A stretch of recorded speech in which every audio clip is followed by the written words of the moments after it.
오늘 우리에게 주시는 하나님의 말씀 로마서 4장 1절에서 25절 말씀입니다. 로마서 4장 1절에서 25절 말씀 함께 교독하고 마지막 절은 함께 읽도록 하겠습니다. 로마서 4장 1절에서 25절 말씀입니다.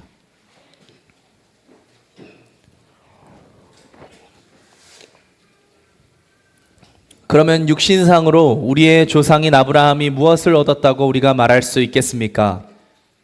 아브라함이 행위로 의롭게 되었더라면 그에게는 자랑할 것이 있었을 것입니다. 그러나 하나님 앞에서는 자랑할 것이 없습니다. 성경이 무엇이라고 말합니까? 아브라함이 하나님을 믿으니 하나님께서 그를 의롭다고 여기셨다 하였습니다.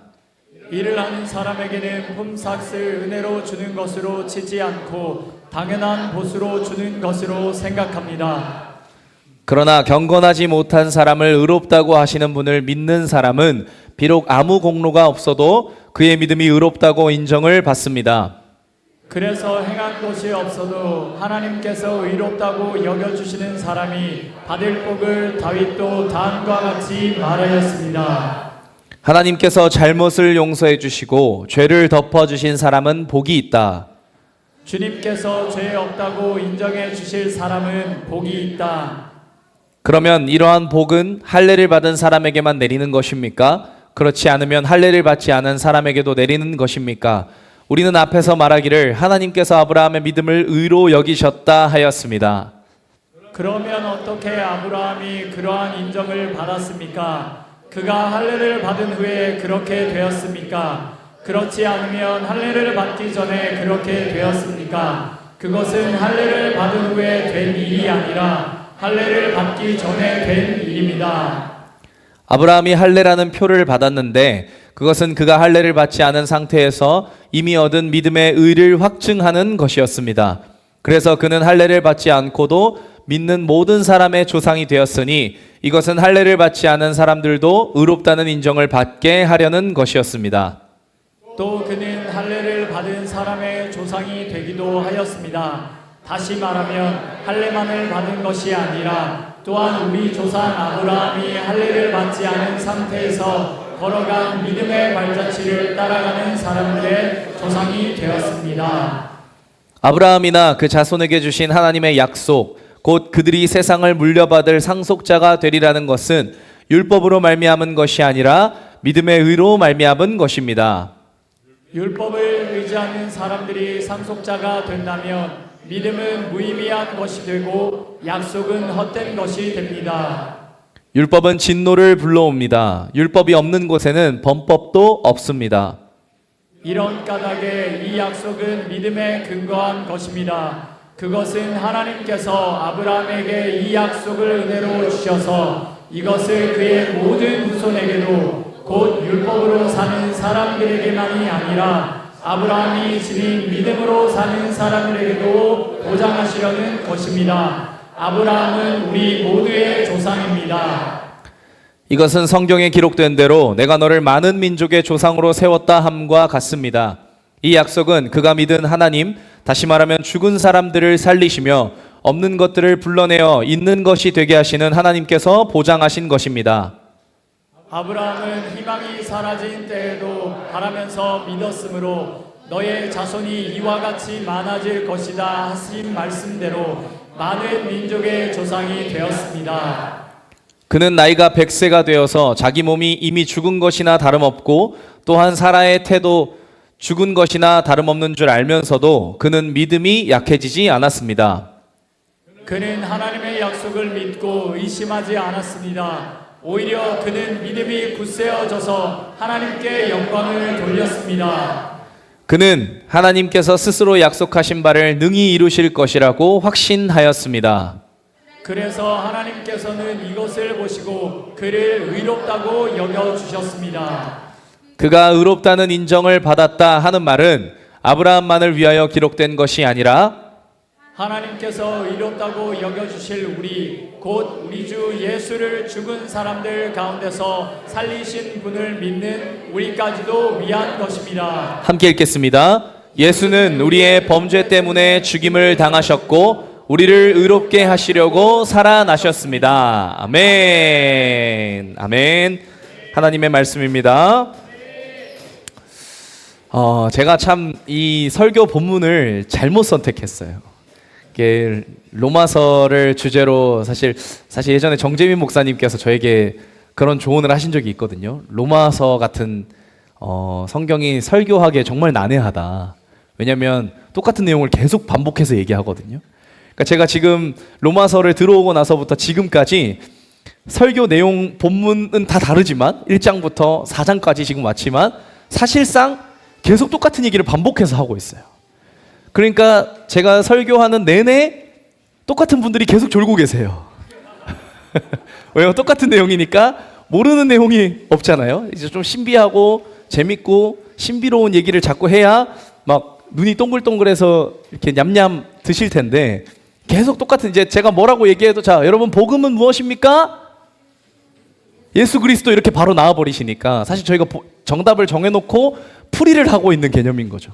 그러니까 뭐 이렇게 듣다 보면 계속 그래 예수 그리스도지, 그래 예수 그리스도지, 이 정답이 계속 정해져 있는 거죠.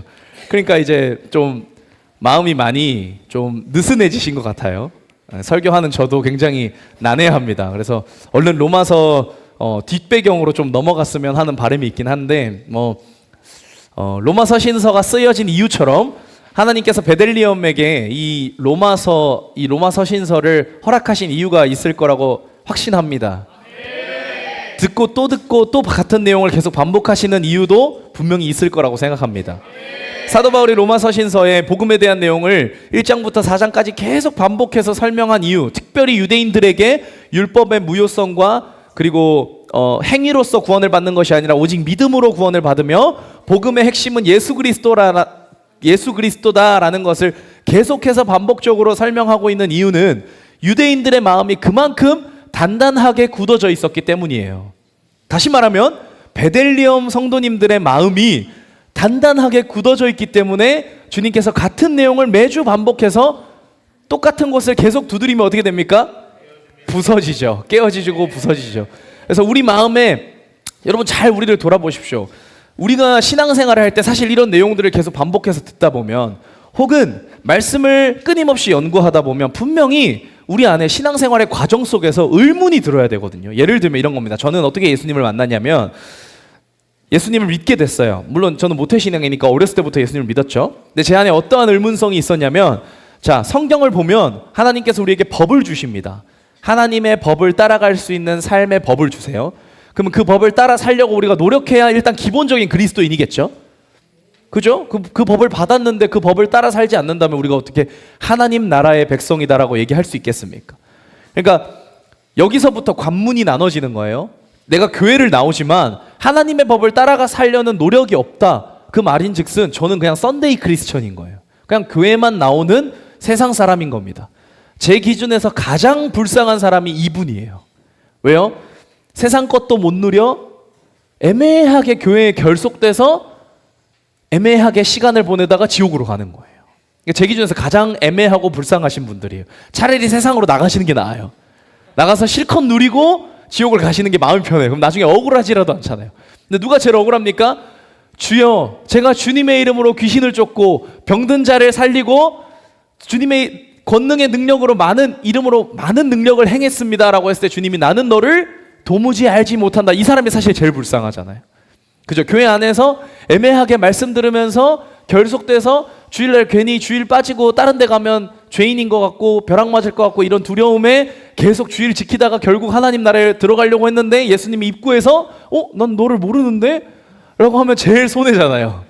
그죠? 이분들이 제일 손해예요. 그러니까 저희는 기본적으로 무슨 마음이 있어야 되냐면 하나님 나라의 법을 따라 살려는 의지가 있어야 해요. 그러면 자, 법을 지키려고 노력을 했습니다. 제가 청소년 시기에 주님께서 말씀하신 법, 특별히 예수님께서 주신 세 계명, 첫째는 나의 목숨과 생명과 뜻을 다해 온 힘을 다해 마음을 다해 하나님을 사랑하고, 둘째는 내 몸과 같이 내 이웃을 사랑하는 것. 이것을 제가 지켜보려고 노력해요. 근데 예수님 뭐라고 말씀하세요? 살인은 너가 그 사람을 돌로 쳐 죽이는 것이 살인이 아니라 네 마음에 형제를 미워하거나 형제를 보고 나가라고 하는 자마다 이미 살인을 저지른 거다. 자, 그러면 제 마음에 거리낌이 생기죠. 왜요? 누가 나에게 어떤 행동을 했을 때 이미 생각이 마귀에게 잠식되어 버리거든요. 그죠? 누군가가 나에게 해코지를 하거나 나를 무시하는 행동을 하거나 나의 자존심을 건들 때 마음속에서 욱하는 마음, 제가 겉으로는 한 번도 누군가에게 욱한 적이 별로 없어요. 그죠? 목회자인 저를 봤을 때 제가 욱해서 누군가에게 소리 지르는 걸 본 사람은 몇몇 없습니다. 정말 가까운 교육자들 외에는 본 적이 없어요. 그죠? 한 번도 없으시죠? 그러나 제 마음엔 여전히 이 욱하는 마음이 있어요. 누군가가 저를 불편하게 하거나 불의를 보거나 어떤 마음에 거리낌을 주시면 제 마음에 욱하는 마음이 온단 말이에요. 그러면 이미 생각 속에 그 사람을 정죄하거나 미워하거나 아유, 더 이상 저 사람 사랑 안 해야겠다 하는 마귀가 주는 생각에 잠식되어 버려요. 그러면 저는 이미 뭐가 된 겁니까? 자, 목회자가 사랑을 잃어버리면 어떻게 돼요? 끝이죠. 왜요? 목양이라는 것은 사랑으로 돌보는 건데 사랑을 잃어버리는 돌봄은 있을 수가 없잖아요. 그래서 요즘 시대를 살아가면 이 사랑을 잃어버리고 돌보니까 어떤 일이 생겨요? 어린이집이나 유치원에서 어떤 일이 생깁니까? 아동학대가 생기죠. 사랑을 잃어버리고 아이를 그냥 돌보기만 하니까. 목회자도 마찬가지예요. 사랑을 잃어버리고 양을 돌보면 학대가 일어납니다. 그래서 율법으로 정죄해요. 머릿속으로 가장 많은 신학 지식을 갖고 있고 성경적 배경을 알고 있으니까 성도님들의 삶에 대해서 가장 많이 정죄할 수 있는 위치에 있습니다. 그죠? 그러면 난도질을 하는 거예요, 마음속으로. 그건 이미 마음속에 살인을 저지른 거예요. 제 청소년 시기도 마찬가지예요. 누군가를 영적인 어떤 원리로 율법적인 기준으로 그 사람을 난도질하고 살인했던 적이 너무너무 많았어요. 그래서 제 안에 너무 고뇌가 들었어요. 음란도 마찬가지예요. 제가 한 번도 누군가를 간음해 본 적, 제가 이미 결혼을 한 적이 없었으니까 불륜이라는 것을 저질러 본 적이 없죠. 그리고 다른 사람, 제 아내가 될 사람을 제외하고 다른 사람과 청소년 시기에 어떤 성적인 관계를 맺을 일도 없어요. 그러나 제 아내는 끊임없이 음란한 생각과 다른 여인을 두고 음욕을 품는 생각을 가지고 있었어요. 그러면 예수님이 이것을 무엇이라고 말씀하셨습니까? 간음이다 라고 이미 말씀을 하셨어요. 그럼 저는 이미 간음의 죄를 계속 짓고 있어요. 그러면 저희 안에 무슨 의문이 들어야 하냐면, 아니 주님께서 나에게 살라고 그러니까 법을 주셨는데 내가 이 법을 따라 살려고 해보니까 돼요, 안 돼요? 그러면 이제 의문이 들어야죠. 대체 어떻게 살라고 이 법을 주셨을까? 이게 저희 안에 의문이 들어야 된다고요. 그래야 다음 단계로 나아가죠. 그거에 대한 해답이 어디에 있을까요? 성경에 나와 있는데. 근데 보통 그리스도인들이, 우리가 생각을 잘 해봐야 되는 게, 보통 그리스도인들이 여기까지 도달하지 않습니다. 왜 우리는 하나님의 법대로 살아가려고 노력해봤지만 도저히 살아갈 수가 없을까? 그럼 보통 어떻게 되냐면 여기서 끝나요. 그냥 내가 해보려고 했는데 잘 안 되네 하고 만족하면서 살아갑니다. 그리고 다른 쉬운 것을 따라가요. 교회 안에서 쉬운 게 뭘까요? 예수님 없이 사역하고 직분을 가지고 살아가는 겁니다. 엄청 쉬워요. 그렇게 살아가는 거. 제 기준에서 신앙생활 중에 가장 쉬운 게 일단 직분 받는 거고요. 그 증거가 뭡니까? 베들리엄은 모두가 직분자잖아요. 여러분, 제가 첫 설교 때 여러분 안에 구원의 확신이 있습니까? 라고 했을 때 손 드신 분이 별로 없으셨거든요. 구원의 확신을 얻는 것보다 직분을 받는 게 쉽다는 거예요. 그죠? 그럼 직분을 받아서 살아가고 계세요? 다 사역을 맡고 사역을 하면서 살아가세요. 열심히. 자, 오늘도 저희 축사 강의 끝나고 나면 다 같이 잡초 뜯으러 갈 거잖아요. 이런 거 하는 거는요 매우 쉽습니다. 어렵지 않아요. 조금만 마음 먹으면 나가서 그냥 뜯으면 돼요. 근데 문제는 제가 베들레헴 안에서 직분을 받고 나가서 잡초를 뜯는다고 구원을 받은 게 아니라는 거죠. 그럼 우리 안에 의문이 계속 들어야 된다라는 거예요. 나는 어떻게 해야 구원을 받은 것인가? 나는 어떻게 하면 구원의 확신을 받은 자로 살아가는 거? 나는 어떻게 하면 더 이상 반복되는 죄에 넘어지지 않고 예수 그리스도를 따라가는 삶을 살아갈 수 있을까에 대한 끊임없는 고민과 고뇌 속에 살아야 의문을 해결하면서 다음 단계로 나아갈 수 있다라는 거죠. 여러분 잘 생각해 보십시오. 여러분 안일한 신앙생활을 살고 계시지 않습니까? 이러한 고민을 삶 속에서 끊임없이 하고 계십니까? 나는 왜 예수 그리스도를 따라 살지 못할까? 나는 왜 오늘도 주님을 24시간이라는 시간 속에서 예수 그리스도를 기억하고 기념하며 살았던 순간이 단 1시간도 되지 않을까? 왜 나는 그리스도인이라고 하면서 진짜 예수 그리스도처럼 살아가지 못하고 있을까? 이거에 대한 의문 없이 그냥 나는 베들레헴이라는 아주 특별한 교회에서, 베들레헴은 다른 교회랑 좀 다르잖아.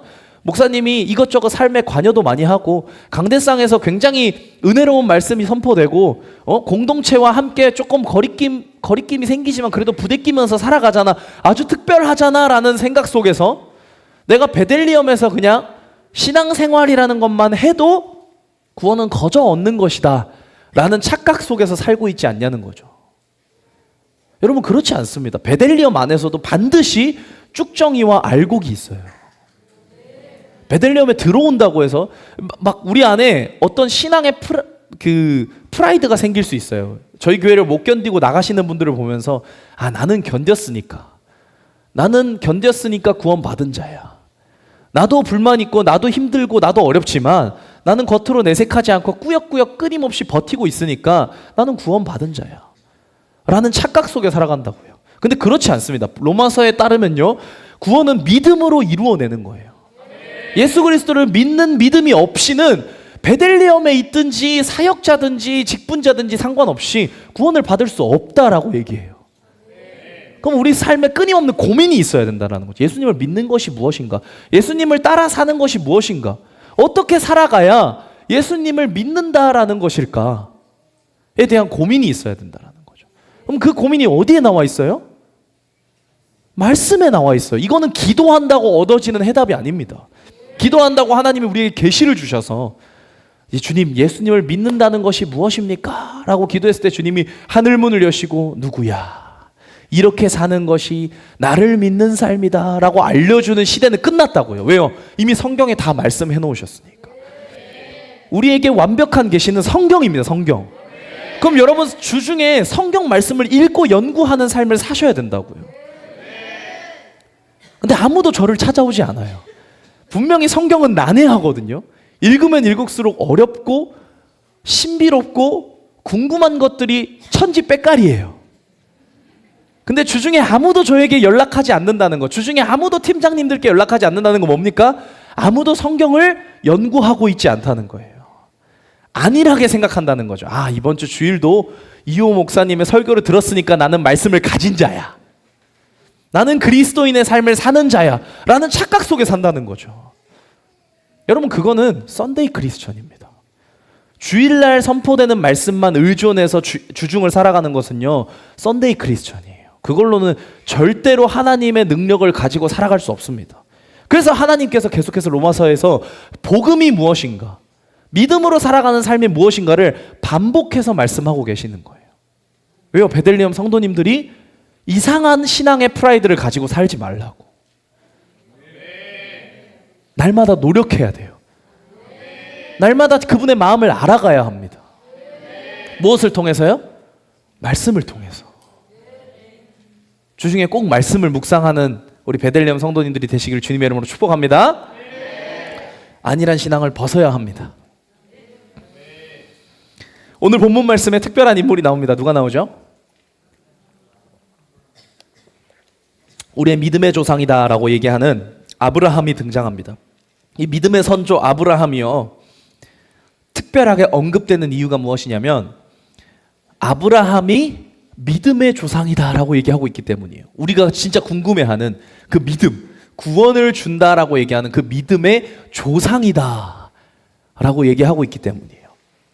그 사람의 삶을 들여다보면 참된 믿음이 무엇인가를 알 수 있도록 하나님께서 창세기서에 언급을 해놓으셨어요. 그는요, 그의 공로나 특별함이 없이 오직 믿음으로 의롭게 여겨졌습니다. 우리가 많이들 착각하는데 아브라함이 이삭을 바쳤기 때문에, 혹은 아브라함이 본토 친척 아비집을 떠났기 때문에 하나님께서 그를 의롭다고 여기시고 그를 구원하셨다, 그를 택하셨다라는 착각 속에 살아갑니다. 우리는. 그래서 믿음과 행위 중에 행위를 조금 더 높게 봐요. 그래서 우리가 하나님 앞에 택함을 받기 위해, 구원을 받기 위해서는 하나님의 말씀대로 살아가야 한다라고 얘기를 하는데, 이것은 잘못된 원리예요. 왜요? 우리는 말씀대로 살아갈 힘이 있습니까? 없습니까? 없어요. 로마서에서 냉정하게 얘기하기로 율법을 가지고서는 우리가 절대 하나님의 의에 다다를 수 없다고 얘기해요. 왜요? 율법의 역할은 지난주에 설명드렸죠. 율법의 역할이 무엇입니까? 우리가 죄인임을 돌아보게 하는 것. 그래서 누구에게로 인도하는 겁니까?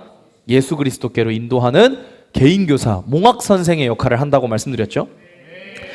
그래서 그는 그의 공로나 그가 행한 어떤 행위로 특별함으로 의롭다 여겨진 것이 아니라 오직 그의 믿음으로 의롭다 여겨지고 믿음의 조상이 되었어요. 2절 보겠습니다. 로마서 4장 2절을 보면요. 아브라함이 행위로 의롭게 되었더라면 그에게는 자랑할 것이 있습니까? 없습니까?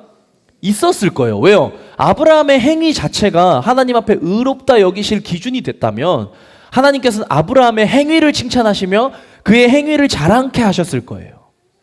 그러나 로마서에서 냉정하게 얘기합니다. 하나님 앞에서는 자랑할 것이 없습니다.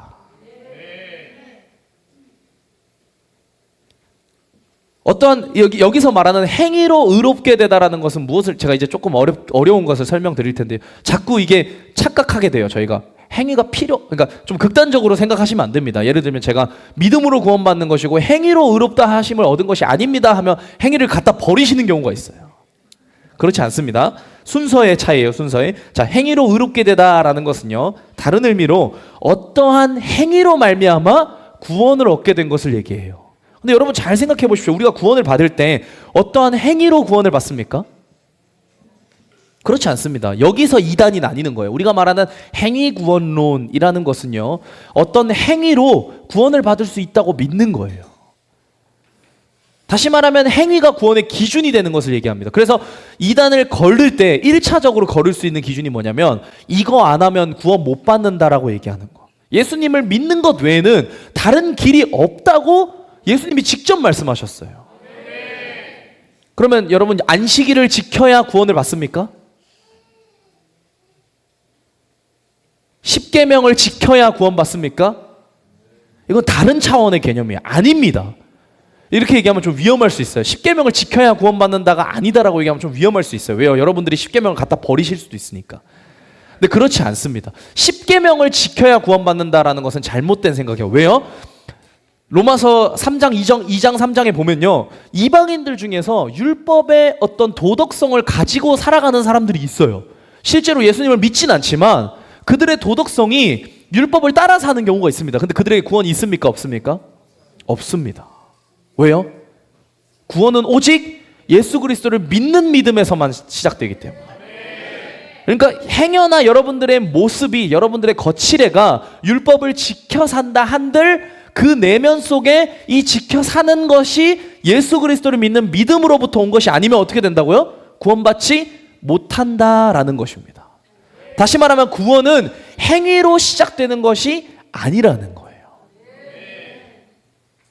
이건 잘 기억하셔야 돼요. 이게 헷갈리시면 안 돼요. 이게 행위 구원론과 믿음 구원의 차이입니다. 제가 늘 설명드렸죠. 우리는 행위 구원론이 아니라고. 행위를 아무리 강조하고 강요하지만 행위 구원론자가 아니에요. 저희는 오직 믿음으로 구원받습니다. 단 믿음으로 구원받는다는 것의 증거가요. 예수 그리스도를 믿는 믿음이 생기면 반드시 행위가 따라갈 수밖에 없게 되어 있다라는 거죠. 왜요? 그 행위가 열매이기 때문에. 그럼 우리의 삶에 예수 그리스도라는 씨를 심으면 그게 나무가 되어서 자라날 거 아닙니까? 그럼 거기서 맺어지는 열매가 예수 그리스도가 나무가 돼서 열매가 맺어지면 그 열매 또한 어디로부터 나는 거예요? 예수 그리스도로부터 나는 거예요. 그러면 그 열매가 곧 행위라고 했으니까 우리의 삶의 열매가 어떤 열매가 맺어져야 되겠습니까? 당연히 예수 그리스도의 열매가 맺어져야겠죠. 그게 행위인 것이죠. 다시 말하면 우리가 잘 살았기 때문에 구원을 받는 게 아니라 구원은 하나님께로부터 뚝 떨어진 거예요. 선물로. 그걸 우리가 받아들이고 심었을 때 열매가 맺어지는데 그 열매가 바로 행위인 것이죠. 무엇이 먼저입니까? 믿음이 먼저입니까? 행위가 먼저입니까? 믿음이 먼저입니다. 그래서 뭘 해야 구원받을 수 있다라고 얘기하는 뭐 예를 들면 제7일 안식교라든지 뭐 여호와의 증인 하나님의 교회 이런 엉터리 교리에서는 우리가 미혹을 받아서는 됩니까? 안 됩니까? 절대로 받아서는 안 됩니다.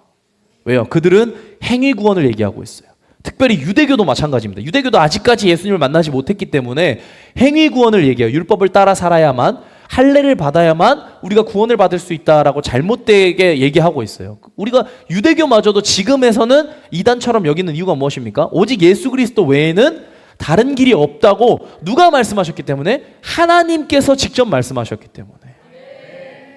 우리가 여호와의 이름을 부른다라고 얘기하지만 결국 그 여호와의 이름마저도 결국은 무엇이었습니까?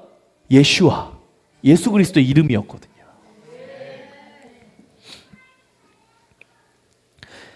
아브라함이 만약 그가 행한 행위로 구원을 받았다면요, 자랑할 수 있었을 것입니다. 그러나 그의 행위로 의롭다 하심을 얻은 것이 아니라 행위를 동반한 믿음을 보시고 의롭게 여겨주신 거예요.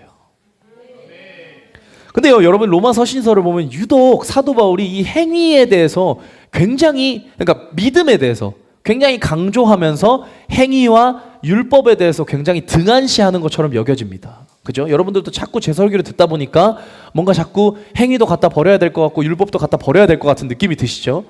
아직까지 제 설교를 덜 이렇게 잡수신 거예요.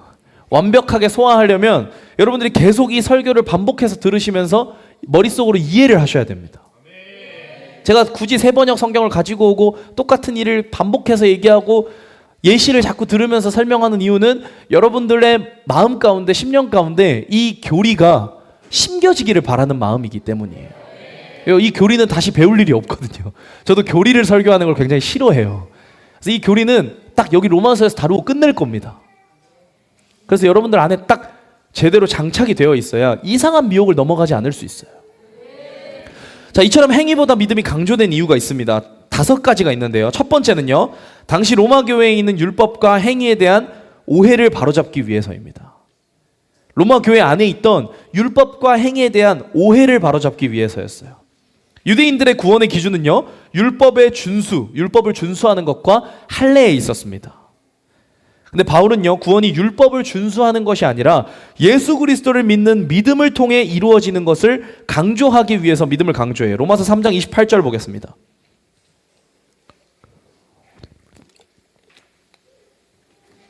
함께 읽겠습니다. 시작. 사람이 율법의 행위와는 상관없이 믿음으로 의롭다고 인정을 받는다고 우리는 생각합니다. 다시 말하면 사도 바울이 강조하고 싶었던 것은요, 율법의 행위와 상관없이 구원이 주어진다라는 것입니다.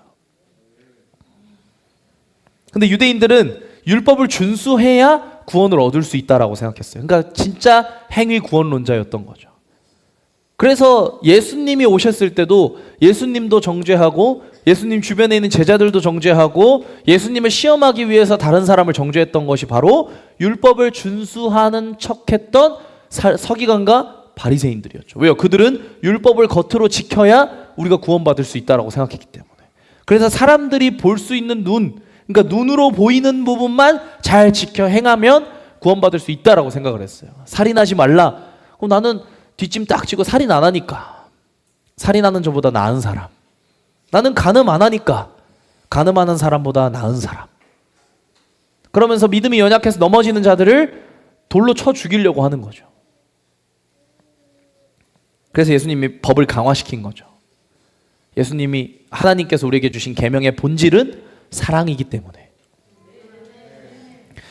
행위보다 믿음이 강조된 이유 두 번째는요, 구원이 유대인뿐만 아니라 이방인에게도 주어졌음을 선포하기 위해서였습니다.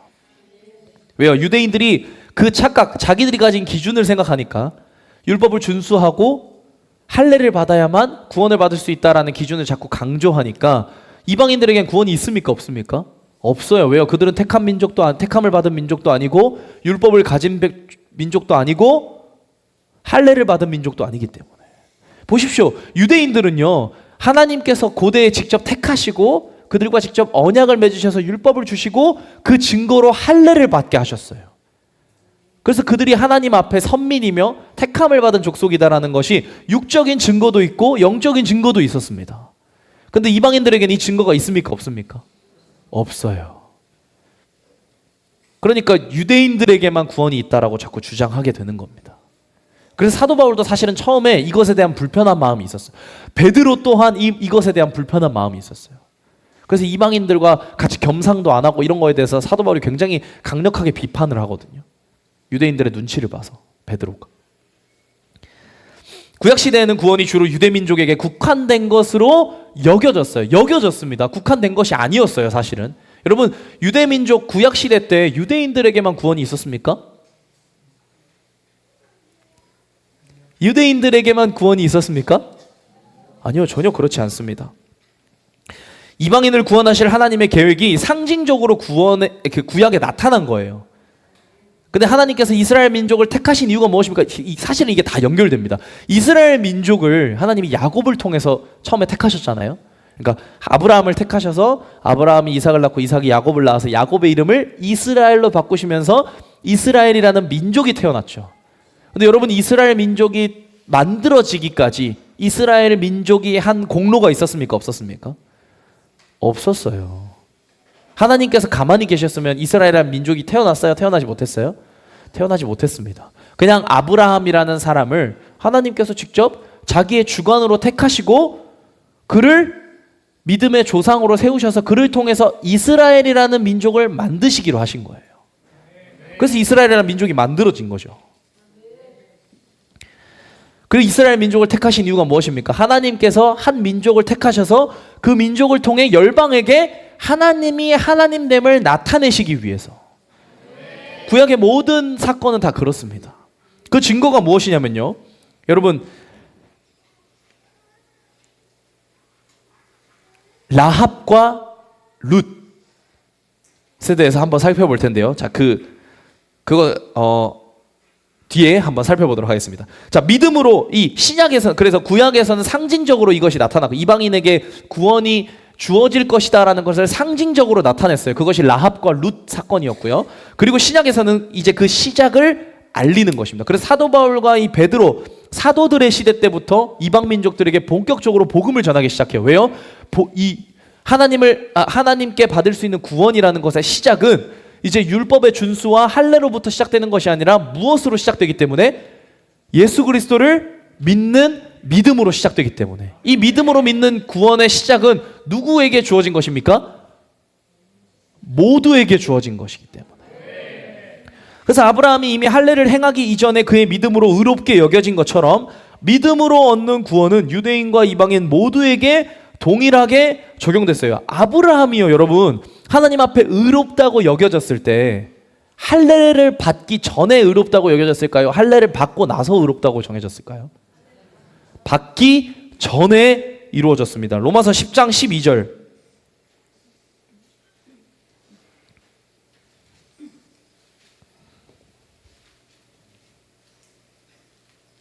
죄송해요. 창세기 15장 6절 먼저 보겠습니다. 창세기 15장 6절. 자, 아브라함이 되기 전이에요. 15장 6절을 보면 아브라함이 주님을 믿으니 주님께서는 아브라함의 그런 믿음을 의로 여기셨다. 몇 장입니까? 15장이죠. 자, 17장 10절에서 11절 보겠습니다. 창세기 17장 10절에서 11절. 자, 함께 큰 소리로 읽겠습니다. 시작. 너희 가운데서 남자는 모두 할례를 받아야 한다. 이것은 너와 내 뒤에 오는 너의 자손과 세우는 나의 언약, 곧 너희가 모두 지켜야 할 언약이다. 11절. 너희는 포피를 베어서 할례를 받게 하여라. 이것이 너와 너희 사이에 세우는 언약의 표이다. 자, 여러분, 창세기 17장 10절에서 11절 사이에 하나님께서 처음으로 아브라함에게 할례를 행하라고 말씀하세요. 근데 아브라함의 믿음으로 의롭다 여겨진 것은 몇 장에 나옵니까? 15장에 나옵니다. 15장의 사건과 17장 사건의 사이에 14년이라는 세월이 있어요. 그러니까 이미 할례를 행하기 14년 전에 이미 그의 믿음으로 하나님 앞에 아브라함은 의롭다고 여겨지기 시작했습니다. 다시 말하면요, 할례를 받아야 의롭다고 여겨지는 것이 맞습니까? 아닙니까? 아닌 거예요. 그래서 유대인들이 잘난 척할 필요가 없다라는 것입니다. 왜요? 구원이라는 것은 하나님께로부터 오는 것이지 내가 할례를 받음으로 시작되는 게 아니기 때문이에요. 그래서 아브라함 때 이미 나타난 믿음의 구원은요, 아브라함은 하나님을 믿었고 하나님께서 그의 믿음을 보시고 그를 의롭다 여기시며 언약을 맺음으로 하나님의 백성으로 삼으셨어요. 그리고 나서 그 이후에 할례를 행합니다. 할례를 행하는 것은 하나님께서 그들을 구원하셨다라는 증거였던 거예요. 이처럼 우리가 할례를 통해서 구원을 받는 것이 아닌 것처럼 이방 민족들이 할례를 행하지 않았다고 해서 구원을 받을 수 없는 것이 아니라는 거죠. 그 증거가 그러니까 라합과 룻의 사건에 나오는데요. 라합은 어떤 사람입니까? 여리고 성에서 살던 가나안 여인이었어요. 하나님께서 모세와 여호수아에게 뭐라고 말씀하셨습니까? 너희가 가나안 땅에 가면 7 족속 반드시 진멸하라고 말씀하셨어요. 그들에게는 살 수 있는 선택지가 있었습니까? 없었습니까? 없었어요. 다시 말하면 라합은 하나님께서 진멸하라고 했던 대상이었습니다. 여리고성, 무너뜨려야 하는 여리고성 안에 살고 있는 가나안 민족이었어요. 가나안 민족. 근데 그녀는요 이스라엘 정탐꾼들을 숨겨주고 그들의 안전을 도왔습니다. 왜요?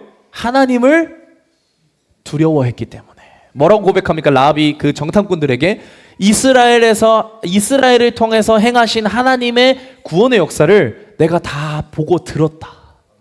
그래서 우리 여리고 성 안에 있는 모든 사람들은 지금 두려워 떨고 있다. 왜? 나는 하나님을 믿기 때문에.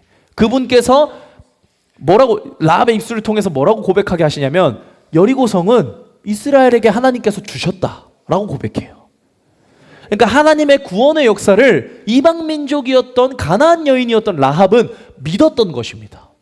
하나님이 진짜 절대 전능하신 만능의 주이시며 이스라엘 통해서 그분의 구원의 역사가 시작됨을 믿었던 것입니다. 그래서 그녀의 믿음과 행동 덕분에 여리고 성이 멸망할 때 그녀와 그녀의 가족은요 하나님의 보호 아래 구원을 받습니다. 그죠? 여리고 성 밖으로 붉은 띠를 그 밖으로 이렇게 내놓고 있으면 그 집은 안전할 거다라고 얘기하죠. 마치 6월절 어린 양의 피처럼 내가 이 집은 안전하게 넘어가게 할 거다. 구원을 받은 증거로 삼아주셨죠. 왜 붉은 띠였을까요? 예수 그리스도의 피를 상징하는 것이기 때문에. 이미 하나님께서, 그러니까 하나님의 큰 그림은 놀라운 것이죠. 라합 사건 때부터 이미 하나님은 초록색 띠를 하셔도 되고 파란색 띠를 하셔도 되고 검은색 띠를 하셔도 되고 흰색 띠를 하셔도 되는데 굳이 붉은색 띠를 통해서 예수 그리스도의 피로만 우리가 구원을 받을 수 있음을 나타내시기 위해서 선택하신가? 얼마나 큰 그림입니까? 두 번째, 룻. 모압 출신이었어요. 룻은요. 모압이 얼마나 하나님 앞에서 진멸할 땅이었습니까? 날마다 아스타롯과 밀곰을 숭배하며 이스라엘 백성을 괴롭혔던 민족이죠. 근데 이 모압 출신 룻은요, 남편을 잃은 후에 시어머니 나오미와 함께 이스라엘 땅으로 들어왔어요. 나오미와 함께 하나님을 섬기며 살아갔고 결국은 보아스와 결혼하였습니다. 그죠? 근데 정말 놀라운 것은요, 이 나오미가 이방 민족이었음에도 불구하고 시어머니를 버리지 않고, 그러니까 나오미에게 2명의 며느리가 있었거든요. 룻 말고 다른 며느리도 1명 더 있었어요. 근데 이들의 남편이 다 죽고 나니까 한 며느리는 나오미 곁을 떠나서 다시 자기 땅으로 돌아갔단 말이에요. 근데 나오미에게 너도 떠나라라고 했을 때 나오미가 뭐라고 얘기했습니까? 어머니가 섬기시는 하나님이 내 하나님이고 어머니가 살 땅이 내가 살 땅입니다라고 고백하고 나오미 곁에 머물러 있어요. 그 믿음의 고백과 행동을 보고 하나님께서 그녀를 구원해 주신 것입니다. 근데 구원해 주신 것으로 끝나는 것이 아니라요, 놀라운 것은요, 룻과 라합이요 둘 다 어디에 나올까요? 예수 그리스도의 족보에 나와요. 살몬과 라합, 여리고 성에서 있었던 구원받았던 라합이 결혼을 해서 누구를 낳을까요? 보아스를 낳아요. 그리고 그 보아스가 누구랑 결혼을 해요? 룻과 결혼을 해서 그 보아스와 룻 사이에서 나온 아들이 오벳이고 오벳이 이새를 낳고 이새가 다윗을 낳습니다. 그 말인즉슨 그들을 구원하는 것으로 그치는 것이 아니라 예수 그리스도의 족보 안에 룻과 라합을 넣어주셨어요. 어마무시한 거 아닙니까? 이런 보너스가 어디 있습니까? 예수 그리스도의 족보에는요 여자가 많이 나오지 않습니다. 이 유대의 민족들 여자들도 많이 나오지 않는데 이 가나안 출신 여자와 모압 출신 여자를 하나님께서 예수 그리스도의 족보 안에 넣어주셨어요. 다시 말하면 구원은요, 우리에게 주어지는 선물입니다. 선물. 우리의 공로로 이루어지는 것이 아니에요. 하나님이 주관적으로 선택하시는 것입니다. 내가 주고 싶으면 줄 수 있고 주기 싫으면 안 주실 수도 있는 거예요. 근데 주시기로 작정하셔서 결과적으로 가나안 여인이었던 라합도 모압 여인이었던 룻도 하나님을 믿는 믿음으로 그들을 의롭게 여기시며 다윗의 혈통 곧 예수 그리스도의 족보에 넣어주셨어요. 그래서 이방인에게 주어짐, 다시 말하면 구원이 이방인에게도 이제는 시작되었음을 알리기 위해서 사도 바울이 믿음에 대한 강조를 계속하고 있는 것입니다. 왜요? 이방 민족들이 구원을 받을 수 있는 길은 믿음뿐이거든요. 그들은 할례를 받을 일도 없고 율법을 준수할 일도 없어요. 오직 예수 그리스도를 믿어야 구원받을 수 있기 때문에. 세 번째, 로마 서신서에 사도 바울이 이처럼 믿음을 강조하고 있는 이유는요, 믿음의 본질이 하나님의 은혜임을 강조하기 위해서입니다. 자꾸 유대인들과 기존의 신앙생활을 하던 우리 그리스도인들은요, 내가 잘나서 내가 뭘 뛰어나게 해서 내가 교회 안에 붙어있고 내가 그 구원받은 민족이다라고 생각을 하며 착각하며 살아가는 것을 사도 바울이 봤던 겁니다. 현 시대도 똑같아요. 베들레헴에 머물러 있다고 해서 여러분들이 목사님이 얘기하는 어떤 힘들고 어려운 어떤 솔루션을 내가 어렵고 힘들게 어거지로라도 행했다고 해서 구원을 받는다는 게 아니라는 거죠.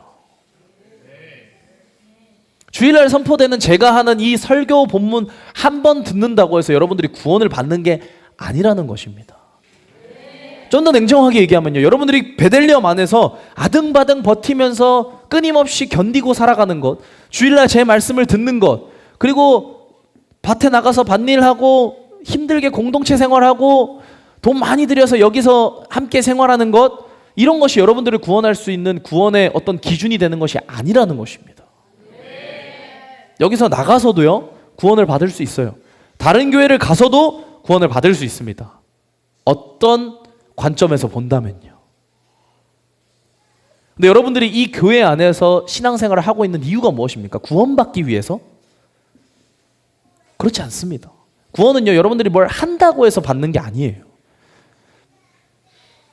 계속 로마 서신서에서 강조하고 있는 부분은 무엇입니까? 구원이라는 것은 하나님께로부터 오며 우리의 공로, 다시 말하면 내가 어떤 것을 하는 것과 하나님께서 어떤 것을 주시는 것이 합작돼서 내가 하나님과 하이파이브 하면서 푹딱 짝 이렇게 하이파이브 하면서 만들어내는 것이 구원이 아니라는 것입니다.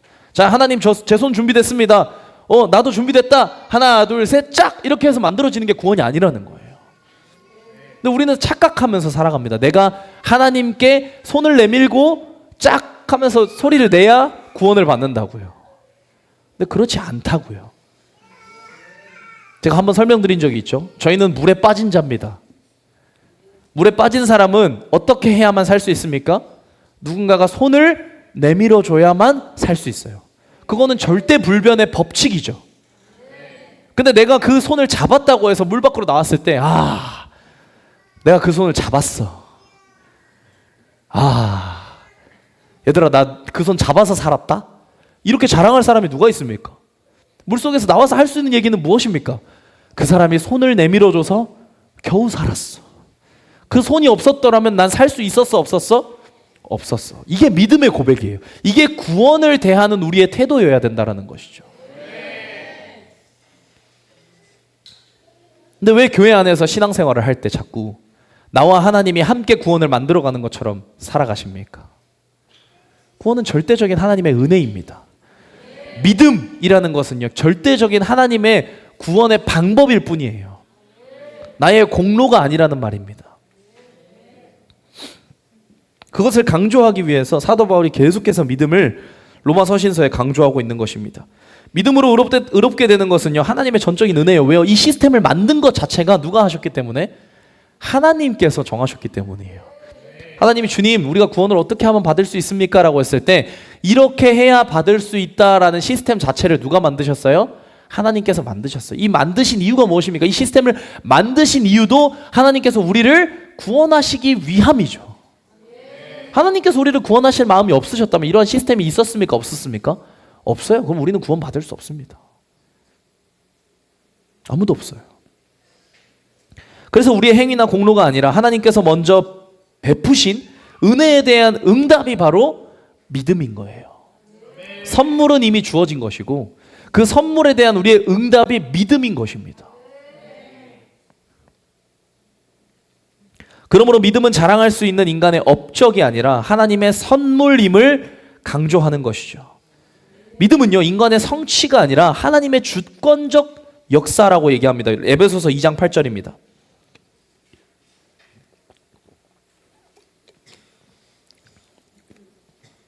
에베소서 2장 8절.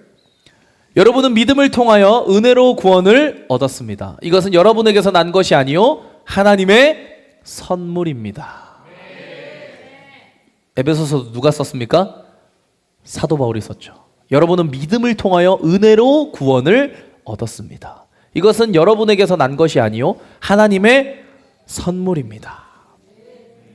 사도 바울이 이처럼 복음서, 곧 로마서 신서에 이토록 믿음을 강조하는 이유는요, 결국 복음의 핵심이 믿음에 있기 때문이에요. 믿음.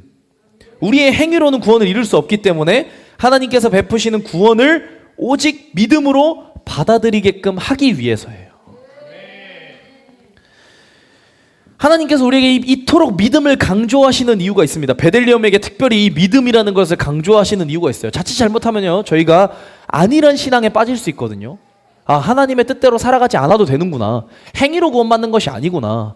그냥 막 살아도 예수님을 믿으면 되는구나. 근데 여러분, 예수님을 믿는 게요, 행위로 구원받는 것처럼 살아가는 행위구원론자들의 삶보다 어렵습니다. 왜요?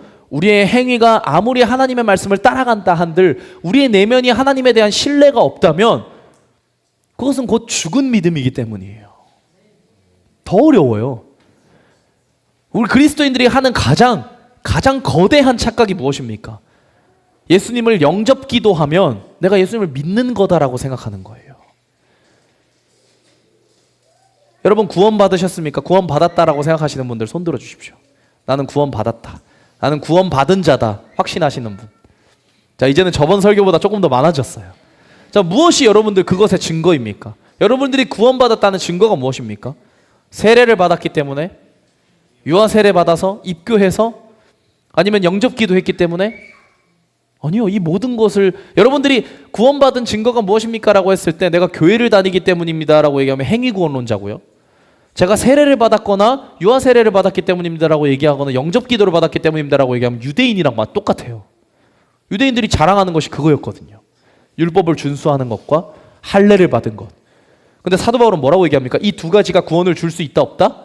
없다. 여러분들이 예수님을 영접했다, 영접 기도를 했다라고 해서, 세례를 받았다고 해서, 교회에 나온다고 해서 구원 받았다 못 받았다? 받은 것이 아니라는 겁니다. 물론 이것이 하나의 구원을 받은 증거가 될 수는 있죠. 근데 이것으로 구원을 받을 수 있습니까? 없습니까? 없어요. 왜요? 예수님을 믿지 않으면서 교회 나올 수 있고, 예수님을 믿지 않으면서 세례 받을 수 있고, 예수님을 믿지 않으면서도 신앙생활을 할 수 있기 때문입니다. 사도 바울이 이처럼 믿음에 대해서 강조하는 이유는요, 성도들이, 다시 말해서 하나님께서 베들레헴에게 믿음에 대해서 자꾸 말씀하시는 이유는 베들레헴 성도들이 믿음 없이 살아가고 있기 때문이에요. 믿음 없이 신앙생활하고 믿음 없이 직분을 감당하며 믿음 없이 사역을 감당하고 있기 때문에 하나님께서 믿음에 대해서 자꾸 얘기하고 계신 거예요. 믿음으로 산다는 것은 무엇입니까? 믿음으로 산다는 게 뭘까요?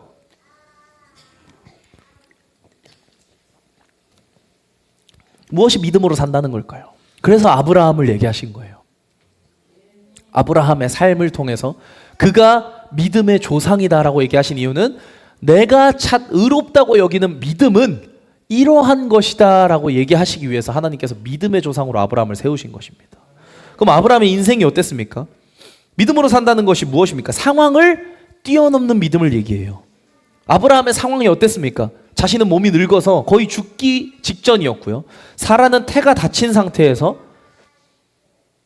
나이가, 그러니까 상식적으로 여러분 생물학적으로 생각했을 때 폐경이 오고 나면 아이를 낳을 수 있습니까? 없습니까? 아이를 낳을 수가 없어요.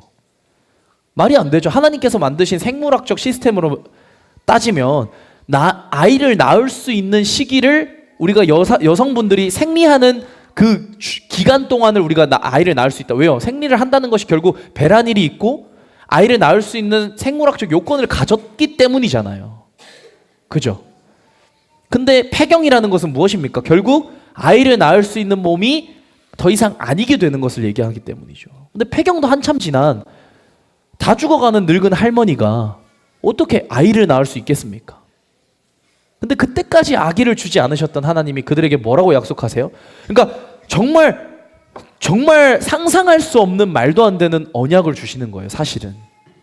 그죠? 뭐 좀 믿을만 한 걸 던져주시는 게 아니라 아예 믿을 수 없게 던져주신다고요.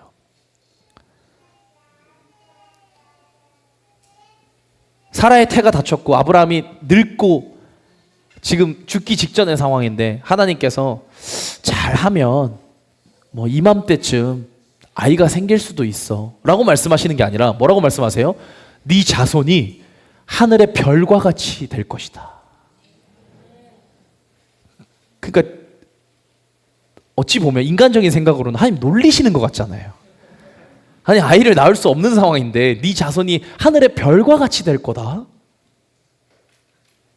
평생을 못 걷고 안증뱅이로 사는 사람에게 하나님께서 너 달리기 국가대표 선수가 될 거야 라고 얘기하는 것과 뭐가 다르겠습니까? 믿어지시겠어요? 여러분들의 삶에서? 여러분들의 삶에 가장 힘들고 어렵고 불가능해 보이는 영역을 하나님께서 이렇게 말씀하시면 믿어지시겠습니까? 받아들여지시겠어요? 저도 안 받아들여지더라고요. 저도 허리디스크로 그렇게 고생할 때 대표님이 선포해 주시는 믿음의 말씀, 우리 베들레헴 식구분들이 해주는 축사, 이런 얘기가 제 귀에 하나도 안 들어오더라고요. 진짜 하나도 안 들어왔어요. 그때 저랑 같이 이스라엘 가보신 분들 아시죠? 제가 이 교회 오기 전에 이스라엘을 함께 갔었거든요. 그때 제가 가장 고통스러워할 때였어요. 근데 비행기 탈 때부터 이미 너무 고통스러워서 도착했을 때부터 제가 너무 어린 나이에 철이 들지 않아서 표정 관리를 못했어요. 제가 지금의 저 정도였으면 아마 대표님 아들이고 이제 전도사고 하니까 좀 표정 관리도 하고 나름 괜찮은 척하고 축사 받으면 아멘 하고 이랬을 텐데 근데 너무 철이 없어서 표정으로 티를 다 냈습니다. 그럼 막 뭐 이장로님이 오셔서 저한테 막 믿음이 없어서 그렇다 이런 말씀 하시면 제가 막 아들이 아픈데 어떻게 그런 얘기나 하실 수 있냐고 막 이렇게 얘기하고 사랑이 없다 그러고 막 그렇게 얘기했었거든요. 왜요? 제 마음에 이게 고쳐질 기미가 안 보이거든요. 왜냐면 제가 난다긴다 하는 병원 다 다녔거든요. 서울에 유명한 뭐 세브란스 병원 뭐 그 분당에 있는 그 이름 무슨 병원이지? 네? 네, 분당에 있는 차병원하고 또 하나 더 있거든요. 기억이 안 나는데 아무튼 큰 병원이랑 큰 병원 다 가봤어요. 허리디스크 때문에. 저는 아파 죽겠는데 아무리 엑스레이를 찍든 MRI를 찍든 CT를 찍든 다 정상적으로 나와요. 그러니까 고칠 수가 없는 거예요. 그러니까 맨날 무슨 신경주사만 맞고 뭐 물리치료 하는데 다니고 통증의학과 가서 막 그 무슨 특수치료 받고 막 이런 것만 하고 있었거든요. 근데 이제 이스라엘 가서 축사를 받는데 막 뭐 수지 간사님 그때 시어 볼 때였거든요. 수지 간사님 막 혈관에 막 뭐 근육에 뭐 무슨 영 뭐 이렇게 막 하는데 제가 비웃었어요, 속마음으로. 뭐 허리디스크 때문에 아파 죽겠는데 무슨 혈관에 뭐 어쩌고 저쩌고 근육에 어쩌고 저쩌고 이러니까 에이그 아직 멀었다 이렇게 생각을 했어요. 믿음이 없었던 거죠. 그러니까 하나님께서 나를 고치실 거다라고 얘기하는 걸 뛰어넘어서 네가 완치될 거다라는 얘기가 저한테는 들릴까요, 안 들릴까요? 들리지가 않는 거예요. 왜요? 난다긴다 하는 병원 다 데려보고 제가 무슨 토속신앙 믿는 것처럼, 왜 토속신앙 믿으면 새벽에 정수 떠놓고 빌잖아요, 달한테. 그런 것처럼 제가 새벽에 일어나서 엎드려서 기도도 해봤거든요. 새벽에 너무 아플 때 일어나서 거실에 혼자 이렇게 누워가지고 이렇게 엎드려가지고 주님 저를 낫게 해주시면 제가 일평생 주님 앞에 서원하겠습니다. 제 모든 인생을 주님께 올려드리겠습니다. 그리고 잠깐 낫는 것 같아요, 느낌이. 오 주님 감사합니다 이러고 자고 일어나니까 또 아파요. 이런 삶을 살아보니까 믿기지가 않는 거예요. 나을 기미가 보이지 않죠. 아브라함은 어땠겠습니까?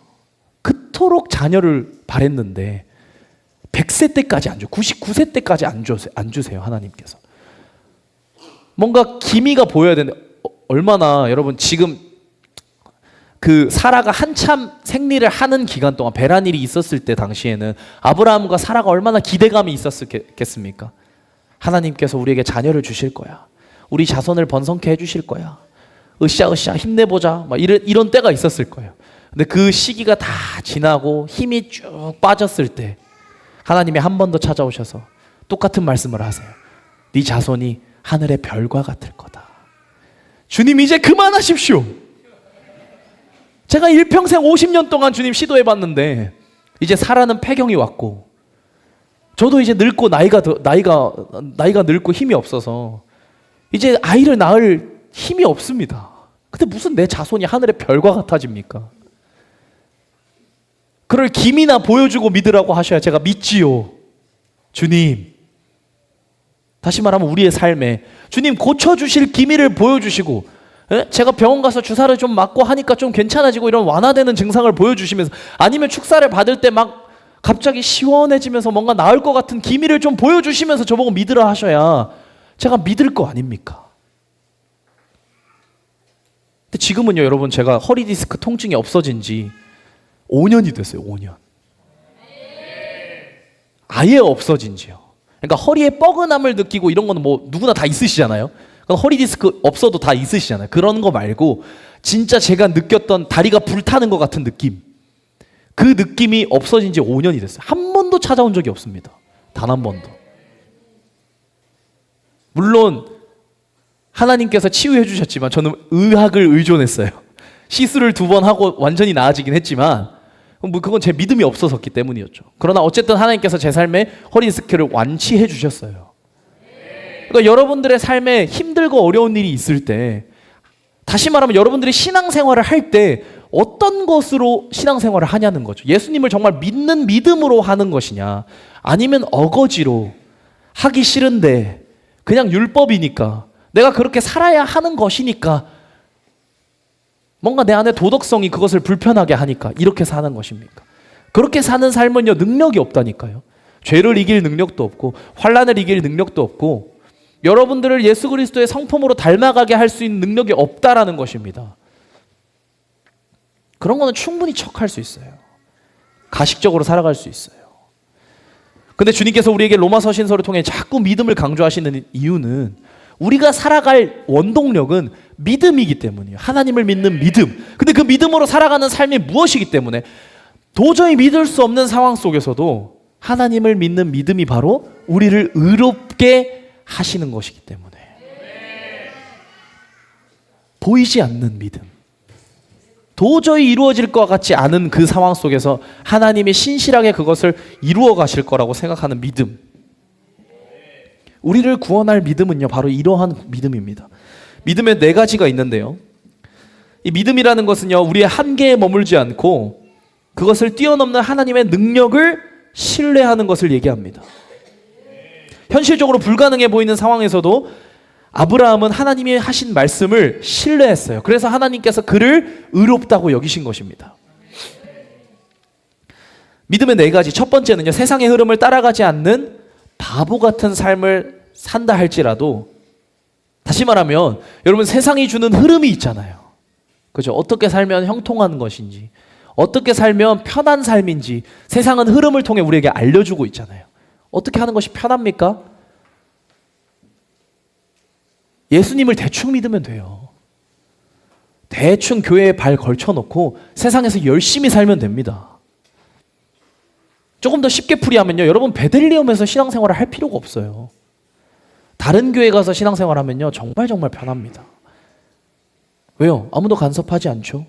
힘들게 여기 와서 있을 필요도 없죠. 이 시골, 이 갇혀있는 이 시골 먼 땅에 와서 여기서 신앙생활 한다는 것이 얼마나 힘듭니까? 대구에서 오시는 분들 아침에 일찍 일어나서 교회 와서 여기서 예배 드린다는 것이 얼마나 어려운 일입니까?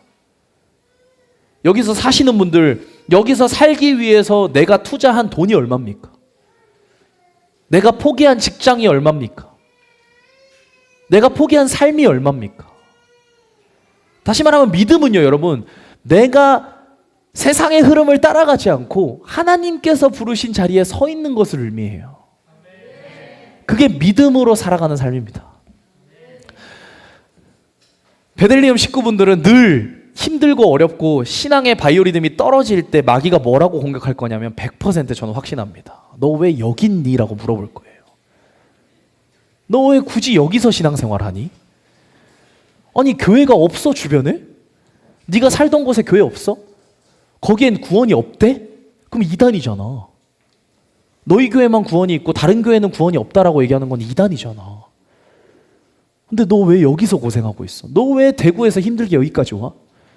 너 왜 멀리서 여기까지 와서 예배드리? 너 왜 힘들게 여기서 집 구해가지고 여기 주변에서 살아? 너 직장은 대구에 있잖아. 너 직장은 더 멀리 있잖아. 거기서 신앙생활하면 구원 못 받는데? 거기에는 구원이 없대? 거기 가면 직분 못 한대? 사역 못 한대? 선교 못 한대? 선교센터가 여기밖에 없대? 필리핀 선교 여기밖에 안 한대? 라고 마귀가 항상 쫑알쫑알 될 거예요. 이런 쫑알쫑알이 들어오는 이유가 무엇입니까? 여러분들이 부르심이 흔들리기 때문이에요. 여러분들이 여기에 있는 이유가 확실하지 않기 때문이에요. 늘 고민하는 겁니다. 나 왜 여기 있지? 나 왜 여기서 이러고 있지? 근데 여러분 목회자로서 냉정하게 얘기할 수 있는 게요. 여러분 여기서 신앙생활 해야 구원받는 거 아닙니다. 다른 곳 가서 신앙생활 하셔도 돼요. 베들레헴은요 사람을 구하는 교회가 아니에요. 뭐 다른 교회가 사람을 구하는 교회다라고 얘기하는 건 아닙니다만 모든 교회가요 사람을 구하는 교회가 아닙니다. 다시 말하면 교회의 주인은 예수 그리스도세요. 이 교회를 지으시고 만드시고 세우시고 이끌어 가시는 분은 하나님이십니다. 그러면요 여러분 베들레헴이라는 곳이 왜 존재할까요? 이렇게 생각해 보셔야 돼요. 내가 왜 여기서 신앙생활 할까를 고민하기 위해서는 첫 번째 뭘 생각해 보셔야 되냐면 베들레헴은 왜 있을까? 왜 굳이 이 머나먼 시골 땅에서 홀로 존재할까? 왜 새신자가 올 수 없는 이 환경 속에 교회가 부흥하려면 새신자가 올 수 있어야 될 거 아니에요. 교회 문이 열려 있어야 될 거 아닙니까? 그래야 사람도 많이 오고 헌금도 많이 들어오고 교회가 부흥할 거 아닙니까? 근데 왜 이 어려운 일, 저희가 뭐 항상 시골에서만 신앙생활 했습니까? 이 교회 여기에 건축하기 전에는 대구에서 신앙생활 했잖아요. 근데 왜 여기 있을까요? 저희 교회는. 최근에 한 청년과 부르심에 대해서 얘기하다가 이런 얘기를 했었어요. 베들레헴에서 신앙생활을 하는 많은 분들이 흔들려 하는 이유는요. 내가 꼭 베들레헴에 있어야 할까에 대한 의문이 해소되지 않았기 때문입니다.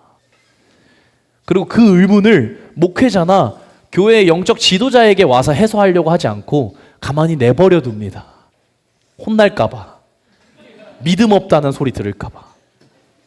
여러분 믿음이 없어서 그렇게 생각하는 게 아니에요. 여러분들이 그 의문을 해소하지 못했기 때문에 마귀가 약한 부분을 알고 여러분들의 믿음이 견고하지 못할 때 항상 그 부분을 건드는 거예요. 그래서 다른 이유로 여기에 남게 해요. 예를 들면 이런 겁니다. 도집사님께서 믿음이 흔들려요. 그래서 도집사님에게 마귀가 생각을 집어넣습니다. 나는 직장이 대구인데 나 왜 여기서 신앙생활하지? 다른 교회 가도 신앙생활 할 수 있을 텐데. 적당히 좀 가까운 교회 좀 알아보면 말씀도 좋고 공동체도 좀 깨어있는 곳 가면 마지막 때도 깨어있고 이런 교회 잘 알아보면 있지 않을까? 근데 결론은 어떻게 가요? 근데 예건이 예나도 여기 있고 내 와이프랑 장모님 어머니까지 여기 다 있는데 내가 나간다고 하면 우리 가족들 다 나갈 수도 없고 아유 그래 여기 있자 그냥 복잡하게 생각하지 말고 그냥 여기. 이게 뭐냐면 여러분들이 주님 앞에서 부르심을 회복한 것이 아니라 다른 이유를 찾아서 어거지로 남아있는 거예요. 그럼 반드시 마귀가 다시 찾아옵니다. 그럼 언제 나갈 수 있냐면요. 나가신 분들의 공통점이에요. 언제 나갈 수 있냐면요. 가족들이 다 같이 단합되어서 부르심이 흔들렸을 때. 그때 못 나갈 이유가 없어요. 왜요? 여기밖에 교회가 없을까? 근데 예건이가 듣고 아버지 저도 그 생각하고 있었는데. 그게 단합이 되면 나갈 수 있는 거예요. 나가신 모든 분들이 사실 그렇게 나가셨어요. 같이 부르심이 흔들리면 나갑니다. 근데 여러분 베들레헴에서 신앙생활을 해야 하는 가장 큰 이유가 뭔지 아세요? 베들레헴이 존재하는 이유는 여러분들 때문이기 때문입니다. 여러분 착각하시면 안 돼요. 베들레헴이요, 제가 여기 목회자로 있고 제가 이걸 세워서 제 왕국을 만들어가고 있는 것이 아닙니다. 하나님이 태초부터 베들레헴을 만드시기로 작정하시고 이곳에 베들레헴을 세우시고 여러분들을 이곳 가운데 초대하신 이유는요, 여러분들 위해 베들레헴을 만드셨기 때문이에요. 세상에 많고 많은 교회들이 있습니다. 십자가가 널렸어요. 편의점보다 많은 게 십자가예요. 근데 하나님께서 그 많고 많은 정말 바다와 같이 많은 교회 중에 베들레헴이라는 곳을 택해서 여러분들을 여기로 보내신 이유는요, 여러분들이 받아야 하는 훈련의 과정이 이곳에 세팅되어 있기 때문이에요. 누가 만들었기 때문에? 하나님이 그렇게 만드셨기 때문에. 여러분들이 부르심이 흔들려서 나간다라는 것은요, 여러분들이 이 교회에 찾아왔다고 생각하기 때문이에요. 다시 말하면 여러분 부르심, 베들레헴 성도들이 부르심을 흔들리면요, 베들레헴은 존재할 이유가 없습니다. 저도 여기 있을 이유가 없어요. 다 같이 나가면 돼요. 나가서 다 새로운 삶을 살면 됩니다. 근데 왜 우리가 힘들게 이곳에서 신앙생활을 합니까? 왜 고민합니까? 아브라함이 본토 친척 아비 집을 떠나 갈대아 우르를 떠나서 가나안 안으로 들어온 이유가 무엇입니까? 하나님께서 가나안 땅을 예비하셨기 때문이에요. 누굴 위해? 아브라함을 위해. 근데 아브라함이 맨날 생각을 하는 거예요. 꼭 가나안 땅에서만 있어야 하나님 뜻일까? 왜 꼭 가나안 땅이어만 할까? 다른 곳 가면 안 되나? 그곳에서도 하나님 찾고 하나님 의지하고 하나님께 제사 지내면 되지 않나? 안 되죠. 왜요? 하나님이 나를 위해서 가나안 땅을 예비하셨기 때문에. 목회자로서 당당하게 말씀드립니다. 언제든지 베들레헴을 떠나셔도 돼요. 언제든지요. 나가실 때 얘기만 하고 나가주세요. 안 좋게 나갈 이유가 없잖아요. 나가셔도 됩니다. 여기만 교회가 아니고 여기만 구원 있는 게 아니고 제가 여러분들을 붙잡고 있는 게 아니에요. 단 우리 교회를 나갈 가장 큰 이유는요, 하나님께서 다른 곳을 부르고 계시기 때문이어야 돼요. 여러분들이 이곳에서 하나님께서 예비하신 모든 신앙의 훈련을 마쳤을 때 하나님은 자연스럽게 다른 곳으로 옮기실 겁니다. 그때 나가셔도 늦지 않아요. 그게 더 선하고 그게 더 여러분들의 영혼에 유익합니다. 언제든지 나가셔도 돼요. 근데 그게 시험 받아서 나가시지 않으셨으면 좋겠어요. 안 좋게 목회자랑 싸워서 나가거나 교회 직분자들끼리 싸워서 나가거나 재정 때문에 나가거나 어떤 어려움 때문에 나가는 것이 아니었으면 좋겠다는 거죠. 왜요? 하나님의 부르심은 그런 걸로 없어지는 게 아니기 때문에. 나가신 분들 중에 그런 말씀하시는 분도 계세요. 교회 안에 불평불만, 목회자에 대한 원망 불평이 올라왔어요. 하나님께서 이제 나를 다른 곳으로 보내시기 위한 신호구나. 이러고 나가신 분들도 계세요. 없으실 것 같죠? 저한테 직접 말씀하고 나가신 분들도 계세요. 인간은 이렇게 어리석습니다. 내 안에 올라오는 죄성을요, 하나님이 부르시는 부르심으로 생각하기도 한다고요. 왜요? 이렇게 해야 나갈 합리성을 찾기 때문에. 그렇게 나가실 필요가 왜 이렇게 힘들게 나가세요? 오셔서 그냥 당당하게 말씀하고 나가시면 되는데. 베들레헴이 존재하는 이유가 무엇입니까? 우리가 힘들게 이곳에서 이렇게 신앙생활하는 이유가 무엇입니까? 일반 교회와 조금 다르게 더 깊은 영역 속에서 우리가 신앙생활을 하는 이유가 무엇입니까? 여러분들을 위해서예요. 저는 그것에 대한 확신을 가지고 있습니다. 제가 왜 힘들게 여기서 목회 생활을 하고 있을까? 물론 많이 힘들진 않습니다만 그래도 한 번씩 저도 흔들릴 때가 있잖아요. 나도 개척하고 싶다. 나도 어디 선교지 나가고 싶다. 이런 생각이 들어올 때가 있어요. 물론 마귀 생각인 걸 알고 있습니다. 주변에 청년들이 얘기해줘요. 그거 마귀 생각이라고. 네, 청년들이 아주 냉정하게 얘기했어요. 지금 군대 가 있는 전도사님이 저한테 얘기했었어요. 네, 그건 마귀 생각이라고. 어디 선교지 없나 뭐 이런 생각해서, 아니면 저 안식년 가져서 1년 동안 어디 선교지 나가고 싶다 이런 얘기하면 그 하나님 마음이 아니라고 저한테 냉정하게 얘기를 해주더라고요. 저마저도 그런 생각이 들 때가 있습니다. 근데 무슨 생각으로 그것을 떨쳐내냐면요, 베들레헴이 아니고서는 내가 훈련받을 장소가 없다라고 생각을 해요. 왜요? 나를 가장 잘 아시는 내 아버지 되시는 하나님께서 가장 좋은 곳으로 나를 인도하셨을 텐데 그곳이 베들레헴이라면 나는 견뎌야죠. 이겨내야죠. 넉넉하게 승리해야죠. 그래야 하나님의 트레이닝, 훈련을 마치는 자가 되지 않겠습니까? 근데 우리의 부르심이 흔들리는 이유는 이 부르심을 잊어버리기 때문이에요. 내가 스스로 교회를 선택해서 내가 스스로 교회에 왔다라고 생각하는 순간 다른 교회가 선택지로 열립니다. 그렇게 흔들리실 땐 주저없이 저한테 오셔서 말씀하고 나가셔도 돼요. 다만 저는 권면 드리겠죠. 제가 나가신 분들이랑 상담할 때도 권면 드렸어요. 일주일 정도만 주님 앞에서 기도해 보십시오. 진짜 그게 하나님께서 부르시는 새로운 자리인지 하나님께서 부르시는 새로운 훈련의 장소인지 기도해 보시고 그러한 마음이 드시면 편하게 나가십시오. 얼마든지 축복해 드리고 나가셔도 됩니다. 그리고 영혼이 나가는 건요, 목회자가 잡을 수 있는 영역이 아니에요. 네, 그건 스스로 나가고 뭐 들어오고 하는 거죠. 뭐 그렇다고 나가는 사람 안 잡고 들어온 사람 안 막는다 이런 마인드인 건 아닙니다.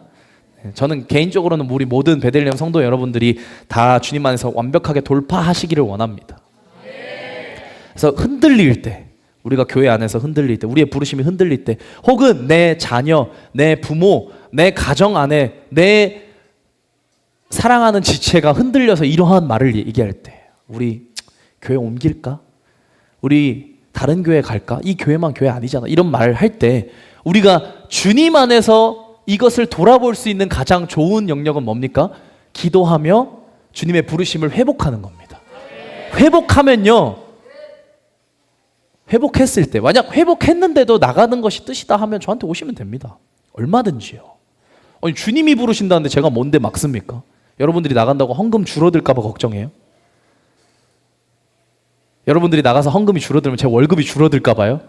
그런 사꾼 목자면 베들레헴에서 신앙생활 안 합니다. 저는요, 감히 말씀드리지만 저는 감리교에서 검증된 사람이었어요. 가만히 있었으면 선한목자교회 같은 큰 교회에서 부교육자로 충분히 활동할 수 있을 만큼 입지를 잘 다져놓은 상태였습니다. 물론 육적인 입지를 잘 다져놓은, 제 영혼은 죽어가고 있었지만 육적인 입지는 잘 다져놨었어요. 지금도요, 제가 여기서 신앙생활을 하고 있지만 제가 당시에 중등부, 고등부를 섬길 때 당시 교사로 섬길 때 진행팀장으로 섬길 때 당시에 저희 담당 교육자 전도사님이 지금 목사님이 되셔서 어느 교회 부목사님으로 가 계시거든요. 그 목사님께 연락 온 적도 있어요. 교회에 전도사를 찾고 있는데 목회자를 찾고 있는데 네가 생각이 나서 연락했다고. 얼마든지 갈 수 있어요. 가면 편하게 신앙생활 할 수 있습니다. 물론 육적으로요. 육적으로 편하게 신앙생활 할 수 있습니다. 그러나 그렇게 생각하지 않는 가장 큰 이유는 하나님께서 나를 이곳 가운데 부르셨고 나를 이곳에서 훈련시키시며 올바른 목회자로 세워나가고 계시다라는 것을 부인하지 않기 때문이에요. 힘들지 않다라는 건 거짓말이겠죠. 저도 힘들죠. 저도 어렵습니다. 저도 여전히 여기서 목회자로서 사는 게 어려워요. 청년들은 맨날 말 안 듣고요. 다음 세대들은 맨날 예수님 못 만났다 소리 하고 있고요. 장년층 분들은 어렵고요. 장년층 분들은 제가 불러서 뭐라고 말씀을 드려야 될지 모르겠어요. 아직도 상담을 하는 것 자체가 느낌이 이상해요. 자, 어떤 고민이 있으셔서 오셨습니까? 이렇게 말씀드리는 것 자체가 어색해요. 얼마나 어렵겠습니까? 저는 제일 편할 때가 대표님 계시고 제가 부교육자로 있을 때가 제일 편했어요. 그냥 음향만 잡으면 되고 찬양 인도만 하면 되고 얼마나 편해요. 근데 왜 이렇게 힘들게 저를 끌고 가시는지 모르겠지만 그럼에도 제가 흔들리지 않고 이 길을 갈 수 있는 이유는 하나님께서 나를 훈련하고 계시다라는 것을 믿고 있기 때문이에요.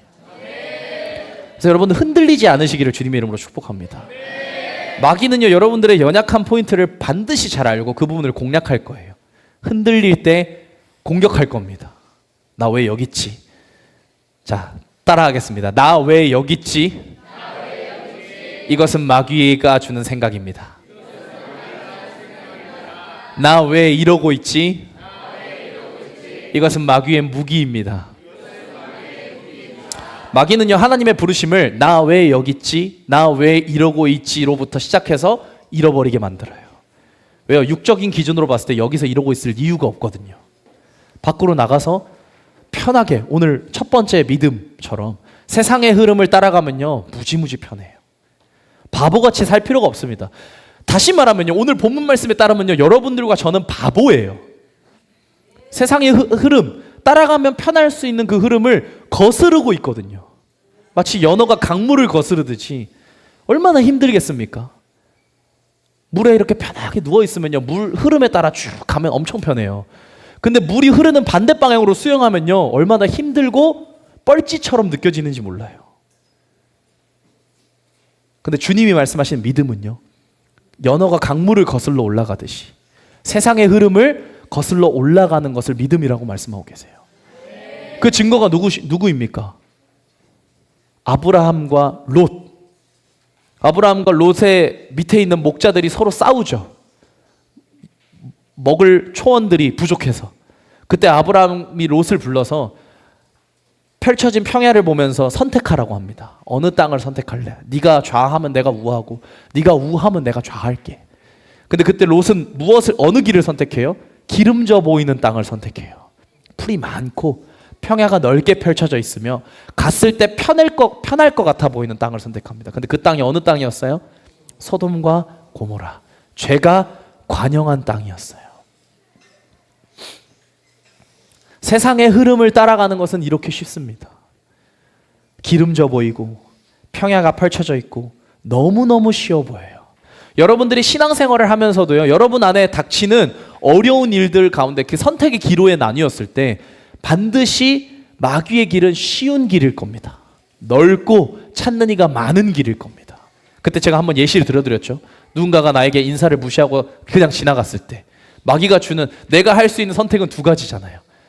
찾는 이가 많은 넓은 길은 무엇입니까? 그 사람을 미워하며 정죄하는 거예요. 모든 사람이 그렇게 하니까. 세상은 다 그렇게 해요. 왜? 기브 앤 테이크 사랑이니까. 저 사람이 나한테 사랑을 안 줘? 나도 안 줘?가 제일 쉽잖아요. 그죠? 근데 예수 그리스도의 길은요 좁고 그 길이 협착해서 예수님이 가신 그 길은 십자가의 길이기 때문에 어려워요. 반드시.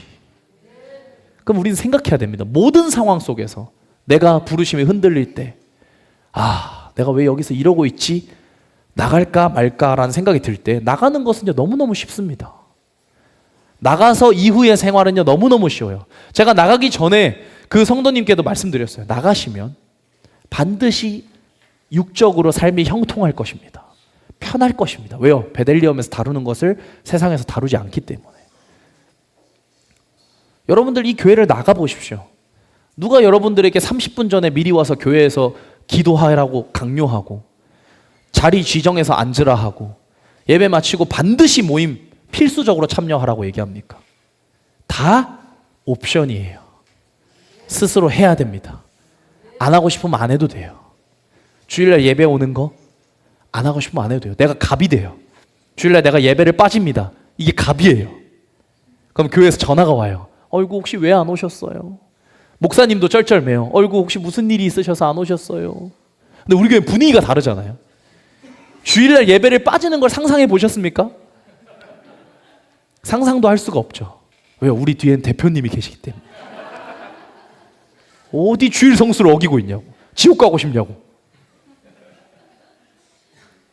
근데 그게 여러분들을 유익하게 하는 영혼의 유익함을 주는 목양의 방식인 거죠.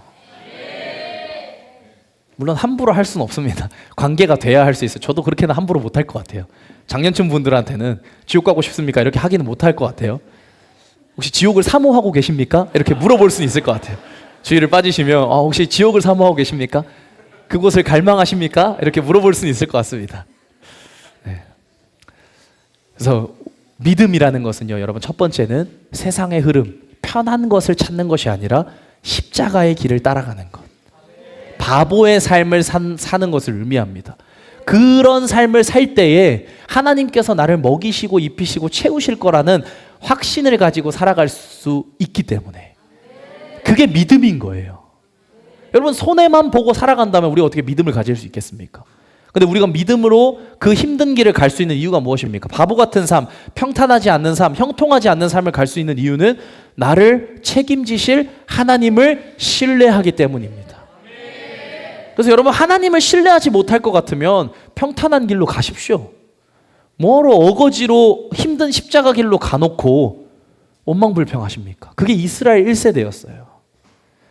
어거지로 그 땅에 가놓고 어거지로 정탐꾼 보내놓고 우리 다 죽었다. 왜 우리 구원했냐? 우리 굶어 죽이려고 구원했다. 우리 목말라 죽이려고 구원했다. 저 사람들한테 우린 다 이제 밥이다. 메뚜기다 우리는. 다시 애굽으로 돌아가야 된다. 이런 얘기 할 거면서 이 길로 갈 필요가 뭐가 있겠습니까? 다시 말하면 이 길로 갈 거면요. 나를 먹이시고 입히실 하나님을 기대하고 신뢰하십시오. 이 길로 갈 수 있는 힘의 근원은요. 여러분이 나를 먹이시고 입히실 하나님을 신뢰하는 데부터 시작돼요. 우리의 신앙을 완전히 바꿔야 됩니다. 여러분들이 앞으로 여러분들의 삶의 기로에서 하나님을 선택할 이유가 무엇입니까? 대표님이 얘기하셨기 때문에, 제가 설교했기 때문에, 그렇게 안 하면 뭔가 믿음 없는 사람 같아서, 혼날 것 같아서, 도덕성 때문에? 아니요. 하나님을 신뢰하기 때문이어야 돼요. 우리가 말씀대로 살아갈 수 있는 힘의 근원은요, 하나님을 신뢰할 때부터 시작됩니다. 다니엘도 마찬가지였어요. 세상의 흐름을 따라가지 않는 것은 다니엘도 마찬가지였어요. 모든 사람이 왕의 식탁에 만찬을 먹을 수 있었어요. 그거 먹으면 얼마나 편합니까? 맛있고 즐겁고 재밌고 눈치 볼 거 없고. 근데 꼭 관심병사처럼 굳이 그럴 필요 없는데 저는 왕의 식탁의 만찬을 먹지 않겠습니다. 저는 야채와 채소만 먹겠습니다. 얼마나 유별납니까? 아마 현 시대였으면 교회에서 이단 소리 들었을 거예요. 뭐 이렇게 유별나게 니만 그리스도인이냐고, 니만 교회 다니냐고. 근데 다니엘의 삶이 믿음의 삶이었다라는 거죠. 왜요? 하나님을 신뢰하고 있었기 때문에. 근데 다니엘이 이런 강수를 둘 수 있었던 이유가 무엇입니까? 나는 채소만 먹겠습니다라는 이런 강수를 둘 수 있었던 그 배경이 무엇입니까? 그래도 나를 책임지실 하나님을 신뢰했던 것입니다. 그 믿음을 봤던 거예요. 하나님께서는 다니엘이 이런 강수를 두는 것을 본 것이 아니라 그 강수를 둔 배경에 하나님을 신뢰하고 있는 믿음을 보셨기 때문에 그를 의롭다고 여기셨어요. 두 번째 믿음으로 사는 삶은요, 주고 받는 혹은 받기만을 갈구하는 세상에서 한없이 주기만 해야 하는 그러한 삶을 사는 것입니다.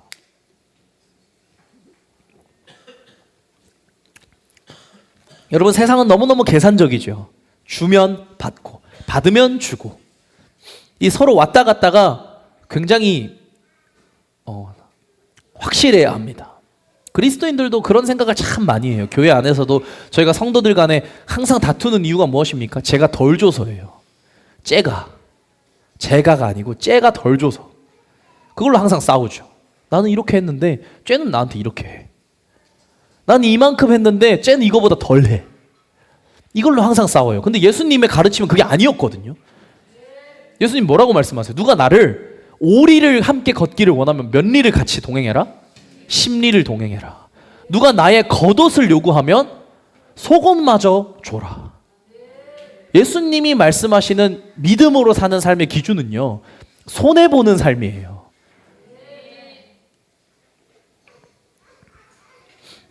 근데 이 예수님의 가르침을 보면요,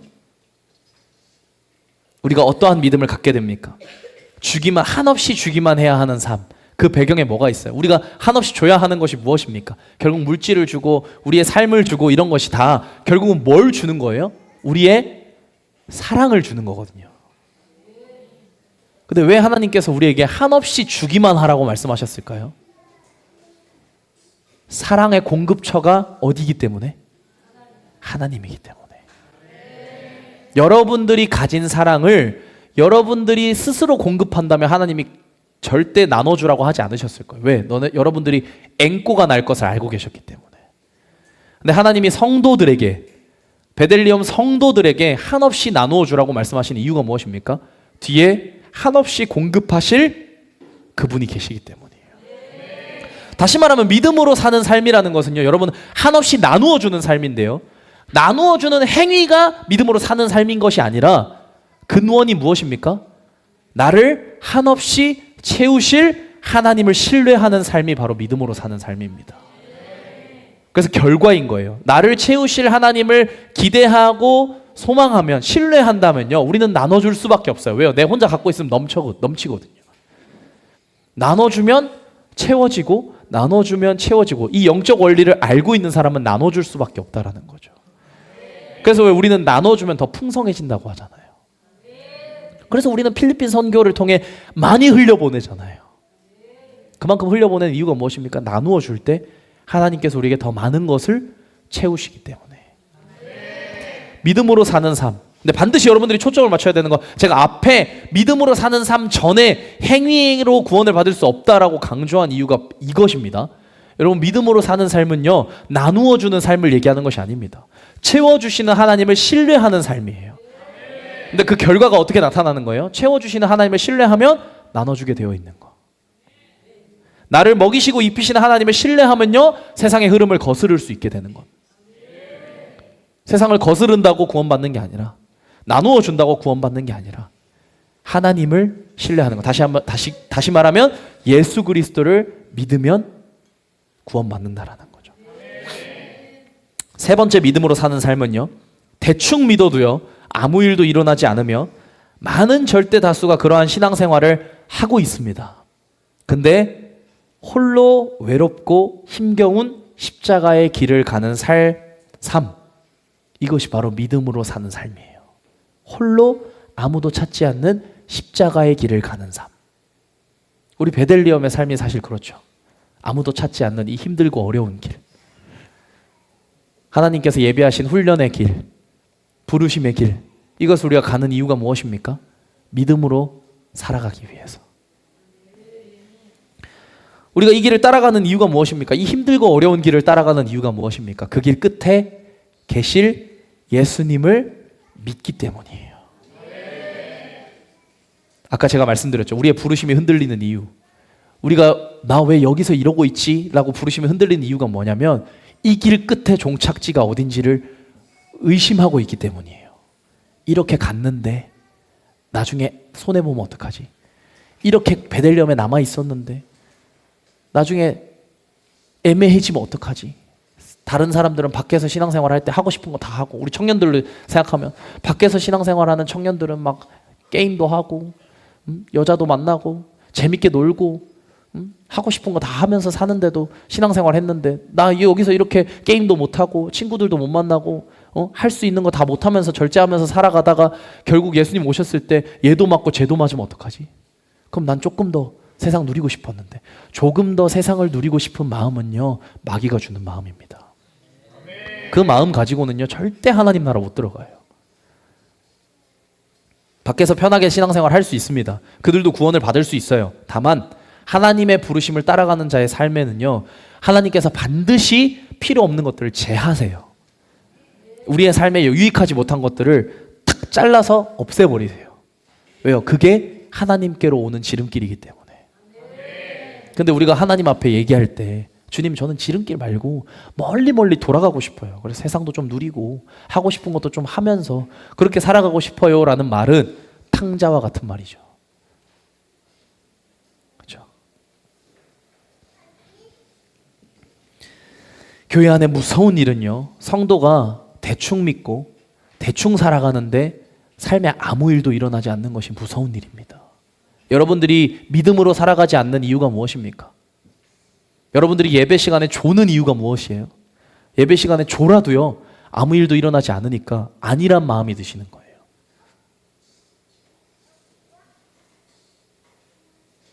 여러분들이 신앙생활을 하면서 대충 믿는 이유가 무엇입니까? 대충 주일 예배만 드리고 공동체에 속하지도 않고 뭔가 하려고 하지 않고 능동적으로 하려고 하지 않고 교회 안에서 수동적으로 딱 뒷짐지고 있는 이유가 무엇입니까? 그렇게 살아도 내 삶에 아무 일도 일어나지 않기 때문이에요. 그 늪에 빠지시면 안 됩니다. 그거는 마귀가 주는 늪이에요. 늪. 봐봐, 아무 일도 안 일어났다. 어디서 들어본 얘기 아닙니까? 아무 일도 안 일어났다?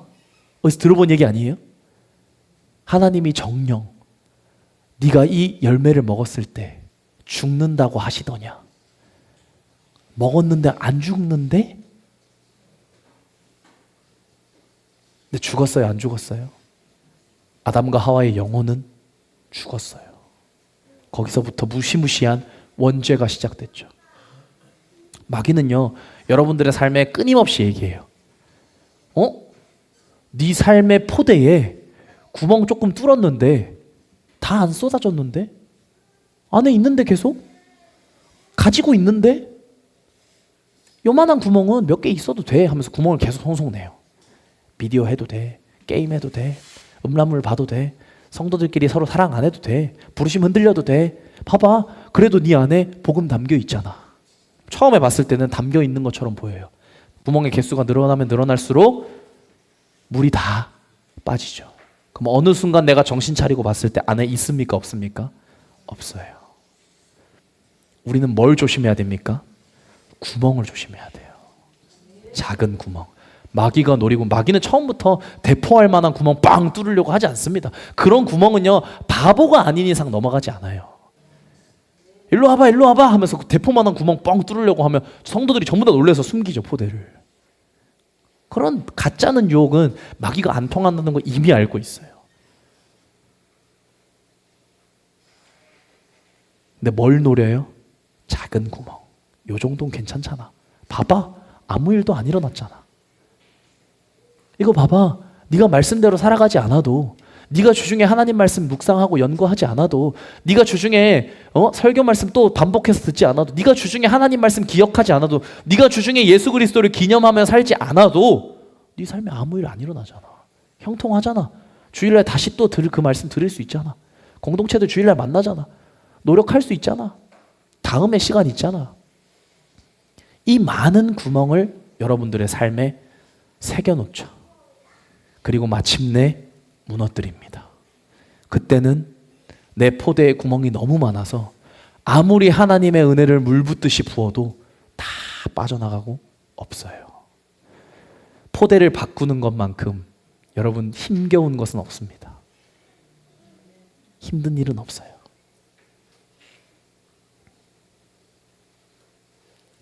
건축 우리 밑사람 분들 여러 가지 짓고 부수고 다 해보시죠. 보수가 필요한 곳을 보수하는 것이 더 어렵습니까? 다 부수고 다시 짓는 것이 어렵습니까? 다 부수고 다시 짓는 것이 훨씬 더 어렵죠. 비용도 많이 들고요. 우리 베들리엄 물 셀 때 다 부수고 다시 지었습니까? 그렇게 물 많이 새는데 다 부수고 다시 짓지 않고 계속 보수한 이유가 무엇입니까? 다 부수고 다시 짓는 건 더 천문학적인 금액이 들기 때문에, 더 많은 손길이 필요하기 때문에. 여러분들의 삶의 포대도 마찬가지예요. 그때그때 여러분들이 정신 차리고 깨어나서 보수하지 않으면요, 나중에는 다 부수고 다시 지어야 합니다.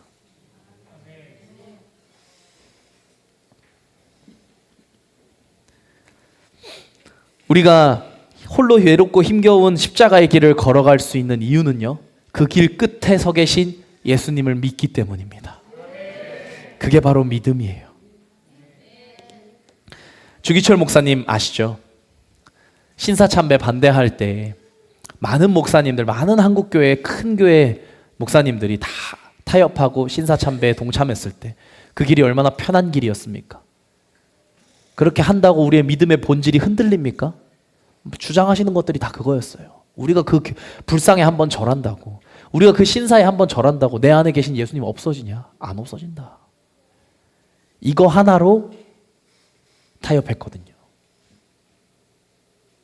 근데 주기철 목사님은 아무도 찾지 않고 다 이단이라고, 지금은 저희가 주기철 목사님을 기념하죠. 그분이 옳았다고, 그분이 참 순교자시라고. 근데 그때 당시에는 많은 영향력 있는 목사님들이 그를 이단으로 여겼습니다. 별나다고. 자기 때문에 성도들이 핍박받고 고난받는 거 생각도 못한다고. 실제로 그랬거든요. 그 교회에 주기철 목사님이 믿음을 지키기 위해서 그렇게 고군분투할 때 그분을 지키려고 돕다가 같이 끌려가서 맞고 고문당한 성도님들이 너무 많았거든요. 주기철 목사님 교회를 폐쇄시켰어요. 예배 못 드리게 하려고. 어떤 성도님이 오셔서 이거 왜 문 폐쇄시켰냐고 그 폐쇄시킨 종이를 뜯어내고 널빤지를 뜯어냈습니다. 바로 잡아갔어요. 고문받고 폭행당하고. 주기철 목사님이 다른 목사님과 마찬가지로 타협하고 신사참배했다면 그 교회 교인분들 중에 아무도 고난받을 일이 없었을 거예요. 주기철 목사님을 따라 그 형문소에 끌려가서 고문을 받다가 돌아가신 성도님들도 계세요. 얼마나 많은 목사님이 주기철 목사님 비난했겠습니까? 자기 믿음 하나 지키자고. 그 연약한 성도들 삶 다 무너뜨리고 똑같은 삶 살게 하고 고난받게 하고 힘들게 하고. 얼마나 외로우셨을까요? 근데 주기철 목사님은 무엇으로 그 삶을 견디셨어요? 그 길 끝에 반드시 예수님이 서 계실 거라는 확신이 있었어요. 그래서 견디고 또 견뎠어요. 그 고난 속에서도 내가 밥을 먹지 않으면 굶어 죽어서 이 고난의 길을 걷지 못할까봐 그 밥 같지도 않은 돼지 여물과 같은 것들도 끊임없이 꾸역꾸역 받아 먹었어요. 입천장에 목구멍이 전부 다 고춧가루로 다 헐어서 먹는 것조차 고난인데도, 안 먹는 것이 편한데도 그 끊임없이 먹었습니다. 왜요? 내가 고난의 길을 회피하지 않기 위해서. 그리고 그 고난의 길 끝에 죽기 직전에 환상을 보셨는데 예수님이 면류관을 쓰고 나타나셔서 말씀하셨대요. 내 사랑하는 아들아, 다 왔다. 그 길을 주기철 목사님이 믿었던 겁니다. 그래서 이 길을 가실 수 있었던 거예요. 여러분, 이게 믿음으로 사는 삶입니다. 내가 가는 길 끝에 예수님이 서 계시다라는 확신, 그분을 신뢰하는 것. 우리가 바꾸어야 하는 우리의 신앙생활이 무엇입니까? 우리가 바꾸어야 하는 우리의 신앙생활은요, 바로 이러한 삶을 사냐예요. 내가 진짜 믿음으로 살고 있는가? 아니면 그냥 진짜 거칠애로 믿고 있는가? 그냥 막 살고 있지 않은가? 그냥 이번 주 말씀 듣고 내가 주일날 해야 하는 것은 리스트로 정해져 있어요. 교회 와서 기도하고 설교 듣고 축사 훈련하고, 그러고 집에 가면 마치 이것이 나의 믿음의 훈장이 돼서 주님 내 믿음 보셨죠? 그래서 일주일 동안 주님 없이 살고, 그리고 주일날 다시 믿음의 훈장, 잃어버렸던 내 훈장 다시 찾아서 다시 여기다 배지 달고, 그리고 또 한 주간 살고. 하나님이 그러한 삶을 원하지 않으시기 때문에 여러분들에게 이 말씀을 반복해서 말씀하고 계신 것입니다. 저희 로마서 1장부터 지금까지 뭐만 계속 얘기하고 있어요? 복음으로 살아가는 삶, 예수 그리스도로 살아가는 삶.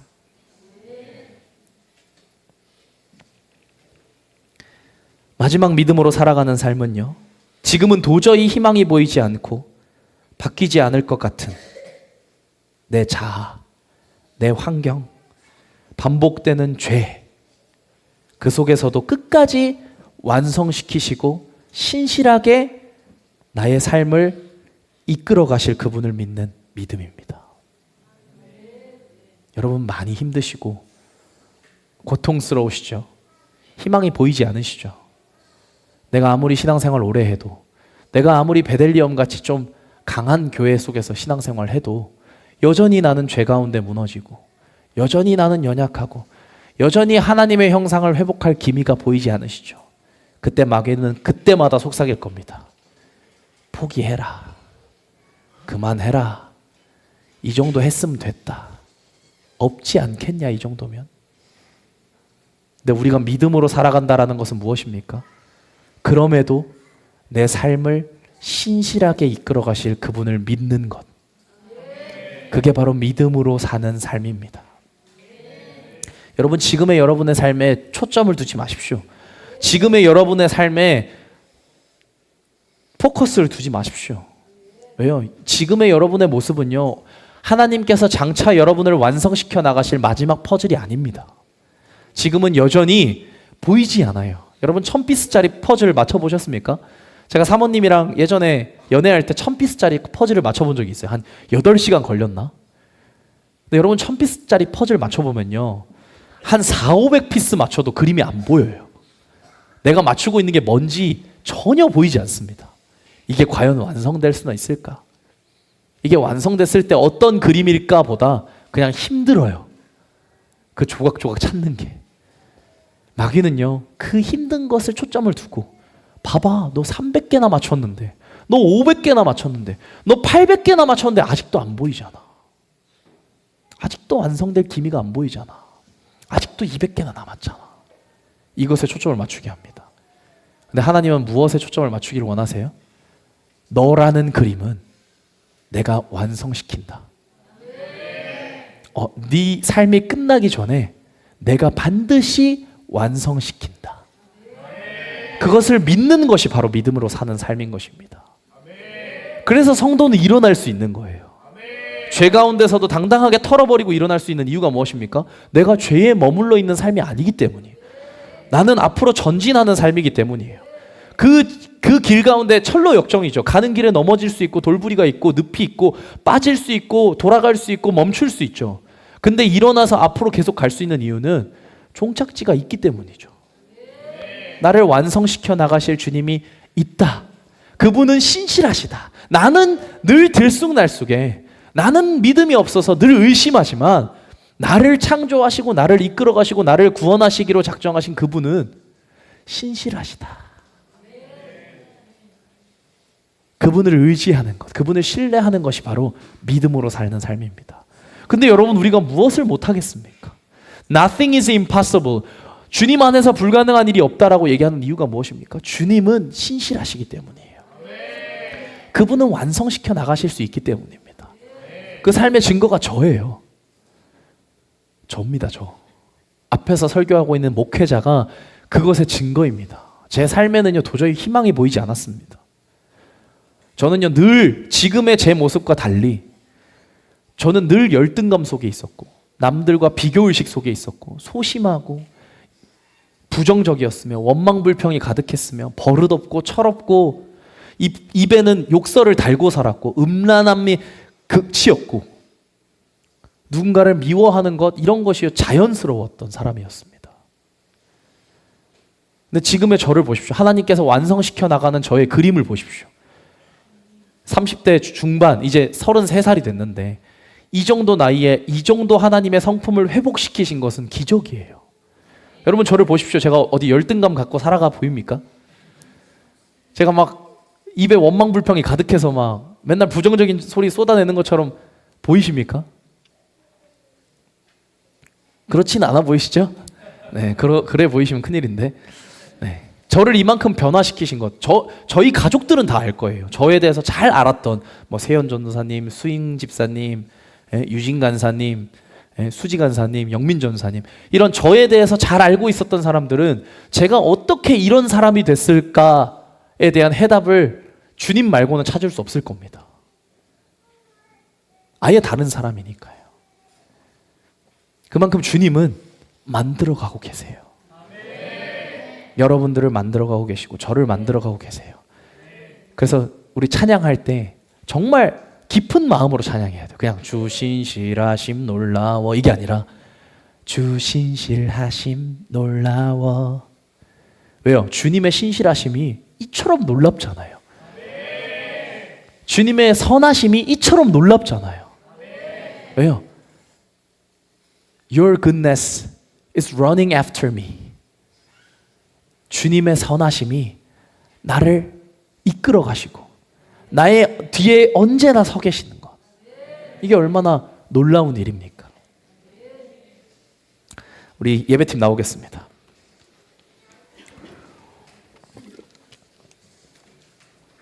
결론입니다. 23절 24절 오늘 본문 말씀 로마서 4장 23절 24절. 하나님께서 우리의 본문 말씀에 아브라함을 꺼내신 이유는요, 아브라함을 자랑하기 위함이 아니십니다. 이봐라, 아브라함은 이렇게 살았는데 너희는 왜 이렇게 못 사니? 나를 따르는 삶이란 이런 건데 너희는 왜 이렇게 못 살고 있니?를 얘기하고 계신 것이 아닙니다. 함께 읽겠습니다. 시작. 그가 의롭다는 인정을 받았다 하는 말은 아브라함만을 위하여 기록된 것이 아니라 하나님께서 의롭다고 여겨주실 곧 우리 주 예수를 죽은 사람들 가운데서 살리신 분을 믿는 우리까지도 위한 것입니다. 하나님께서 아브라함의 이야기를 우리에게 꺼내신 이유는요, 아브라함을 의롭게 여기셨다라고 말씀하시는 이유는요, 아브라함이 뭔가 잘했기 때문에 내가 그를 의롭다고 여긴 것이 아니야. 아브라함은 너희랑 똑같아. 그가 아무런 공로 없이 나를 믿는 믿음으로 나에게 의롭다고 여겨진 것 같이 내가 이제는 너를 그렇게 의롭게 여기기를 원한다. 이것이 오늘 본문 말씀의 핵심 메시지입니다. 제가 여러분들에게 믿음으로 사는 삶 4가지에 대해서 얘기를 드린 이유가 무엇이냐면, 여러분 이러한 삶을 못 살고 있는 여러분들을 돌아보고 책망하기 위함이 아닙니다. 믿음으로 사는 삶을 우리에게 주님께서 제시하시는 이유는요, 우리가 이러한 삶을 살 수 있기 때문입니다. 무엇을 할 때요? 그분을 신뢰할 때. 하나님께서 아브라함에게 이러한 믿음을 주시고 그 믿음으로 의롭게 되게 하신 것은요, 현세에 있는 우리가 예수 그리스도를 믿는 믿음으로 동일하게 의롭다 하심을 얻게 하시기 위함입니다. 예수님은 우리의 죄 때문에 죽임을 당하셨고요, 우리를 의롭게 하시려고 부활하셨어요. 우리는 어떠한 신앙생활을 하면서 살아가고 있습니까? 아직도 율법과 같이 신앙생활하고 계시진 않습니까? 무엇이 여러분들을 살아가게 하는 원동력이 되고 있습니까? 교회를 다니는 것, 직분을 감당하는 것, 사역을 감당하는 것, 그리스도인으로서 살아가는 것, 이 모든 것들의 원동력이 그냥 여러분 안에 있는 도덕성, 율법의 기준이 되면 반드시 무너질 것입니다. 그게 아니라 오늘 본문 말씀에 하나님께서는 여러분들의 삶이 믿음으로 변화되기를 원하세요.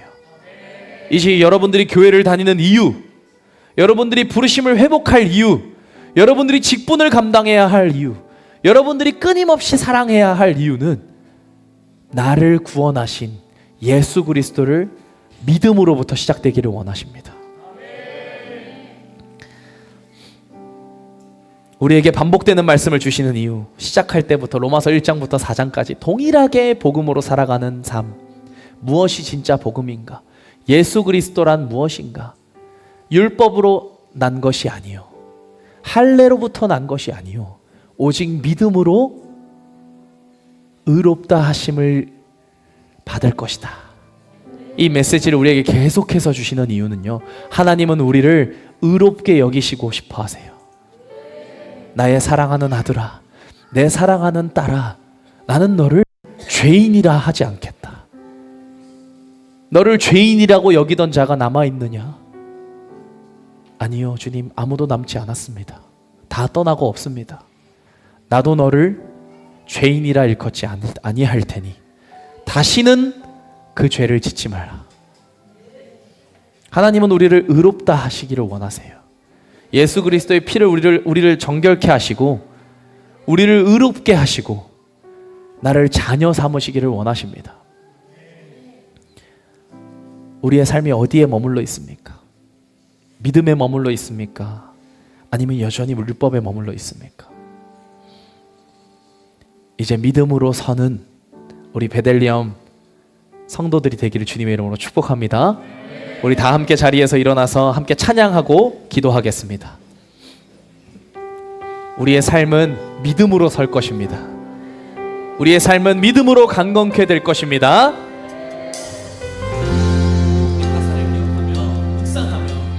우리 함께 고백하며 나아가겠습니다. 이곳에 임하신 하나님 나라, 가난한 마음으로 바라보리라.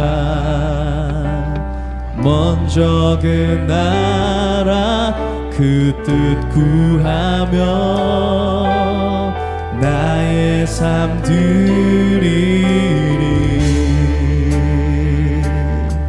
주님이 맡기신 하나님 나라, 믿음의 눈으로 바라보리라.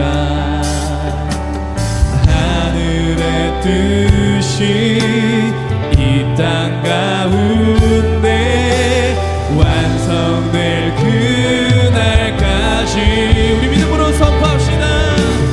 믿음 다하여 그 위에 서리라. 하나님의 나라는 무너지지 않으리. 믿음 다하여 그 나라 세워가리라.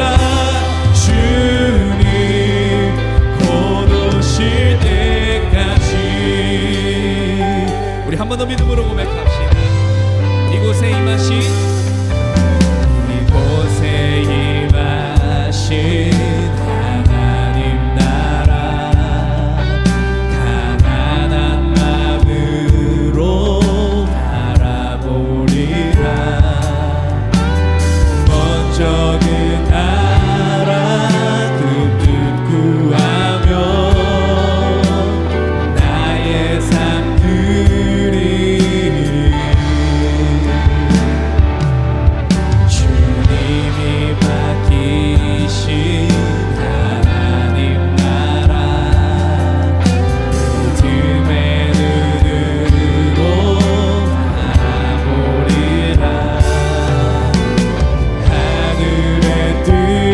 이 땅 가운데 완성될 그날까지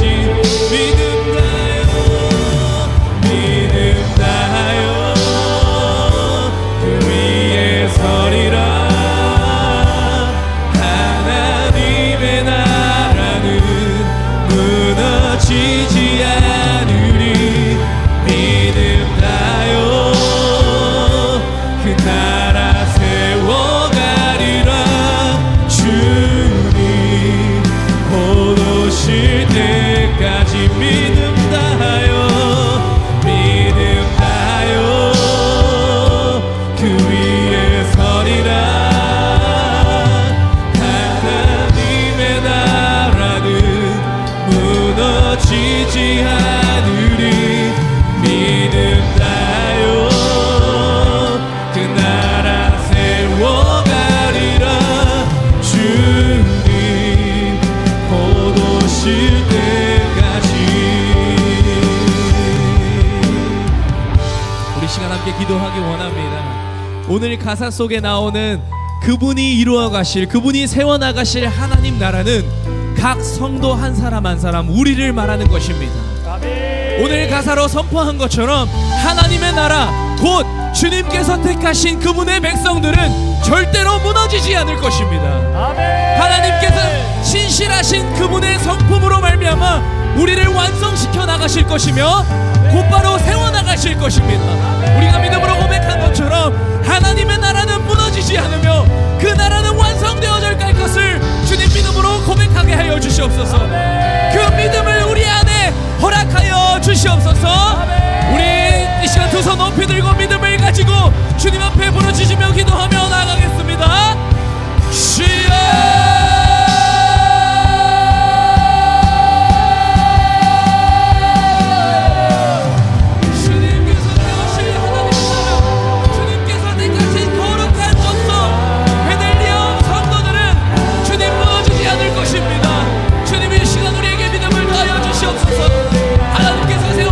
그 나라 우리 베들레헴은 주님 안에서 영원할 것입니다. 주님 믿음이 부족하여 넘어졌던 것, 주님 믿음이 연약하여 주님을 의지하지 못하였던 것 돌이키게 하여 주십시오.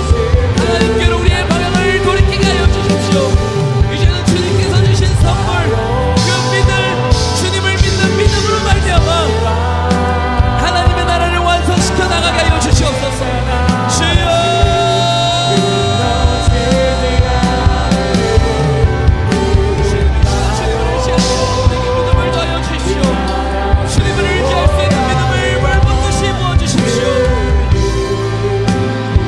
시간 믿음으로 고백합시다. 믿음 다하여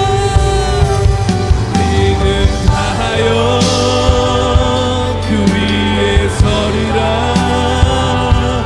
하나님의 나라는 무너지지 않으리.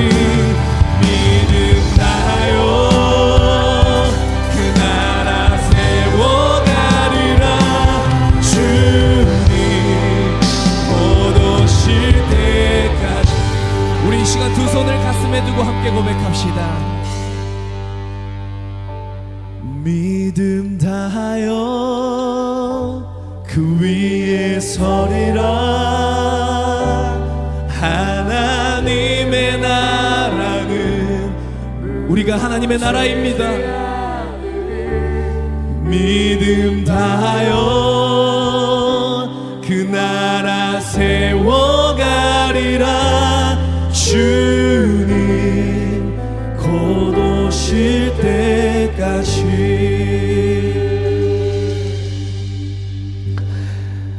주님 믿음 다하여 그 위에 섭니다.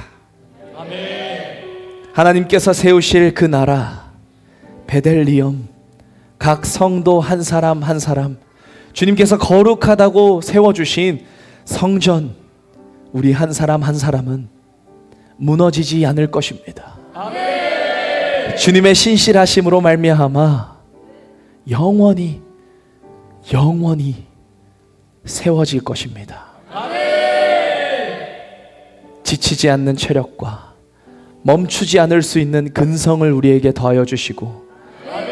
하나님을 끊임없이 신뢰하며 믿음으로 나아갈 수 있는 그 굳건한 반석과 같은 믿음, 예수 그리스도를 우리에게 물붓듯이 부어 주시옵소서. 이제는 자리에서 박차고 일어나 우리가 머물러 있었던 세상에서 벗어나 하나님의 나라, 우리의 삶, 교회를 세워나갈 것을 믿음으로 다짐합니다.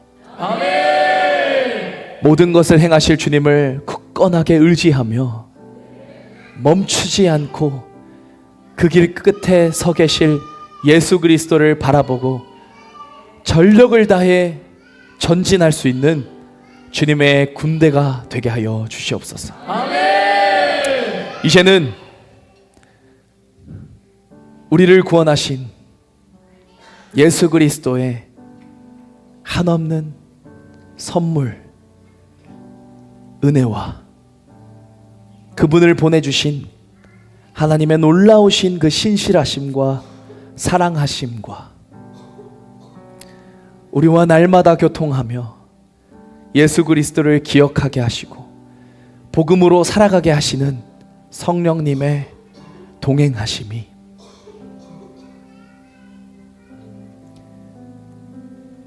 우리의 삶의 모든 기준이 율법이 아닌 복음이 되며 믿음이 된 것을 믿음으로 결단하며 이제는 믿음으로 주님 앞에 의롭다 하심을 여겨질 베들레헴 모든 성도들 머리머리 위에 이제로부터 영원토록 함께 있을지어다. 아멘. 할렐루야. 우리 주님께 감사의 박수 올려드리겠습니다. 할렐루야.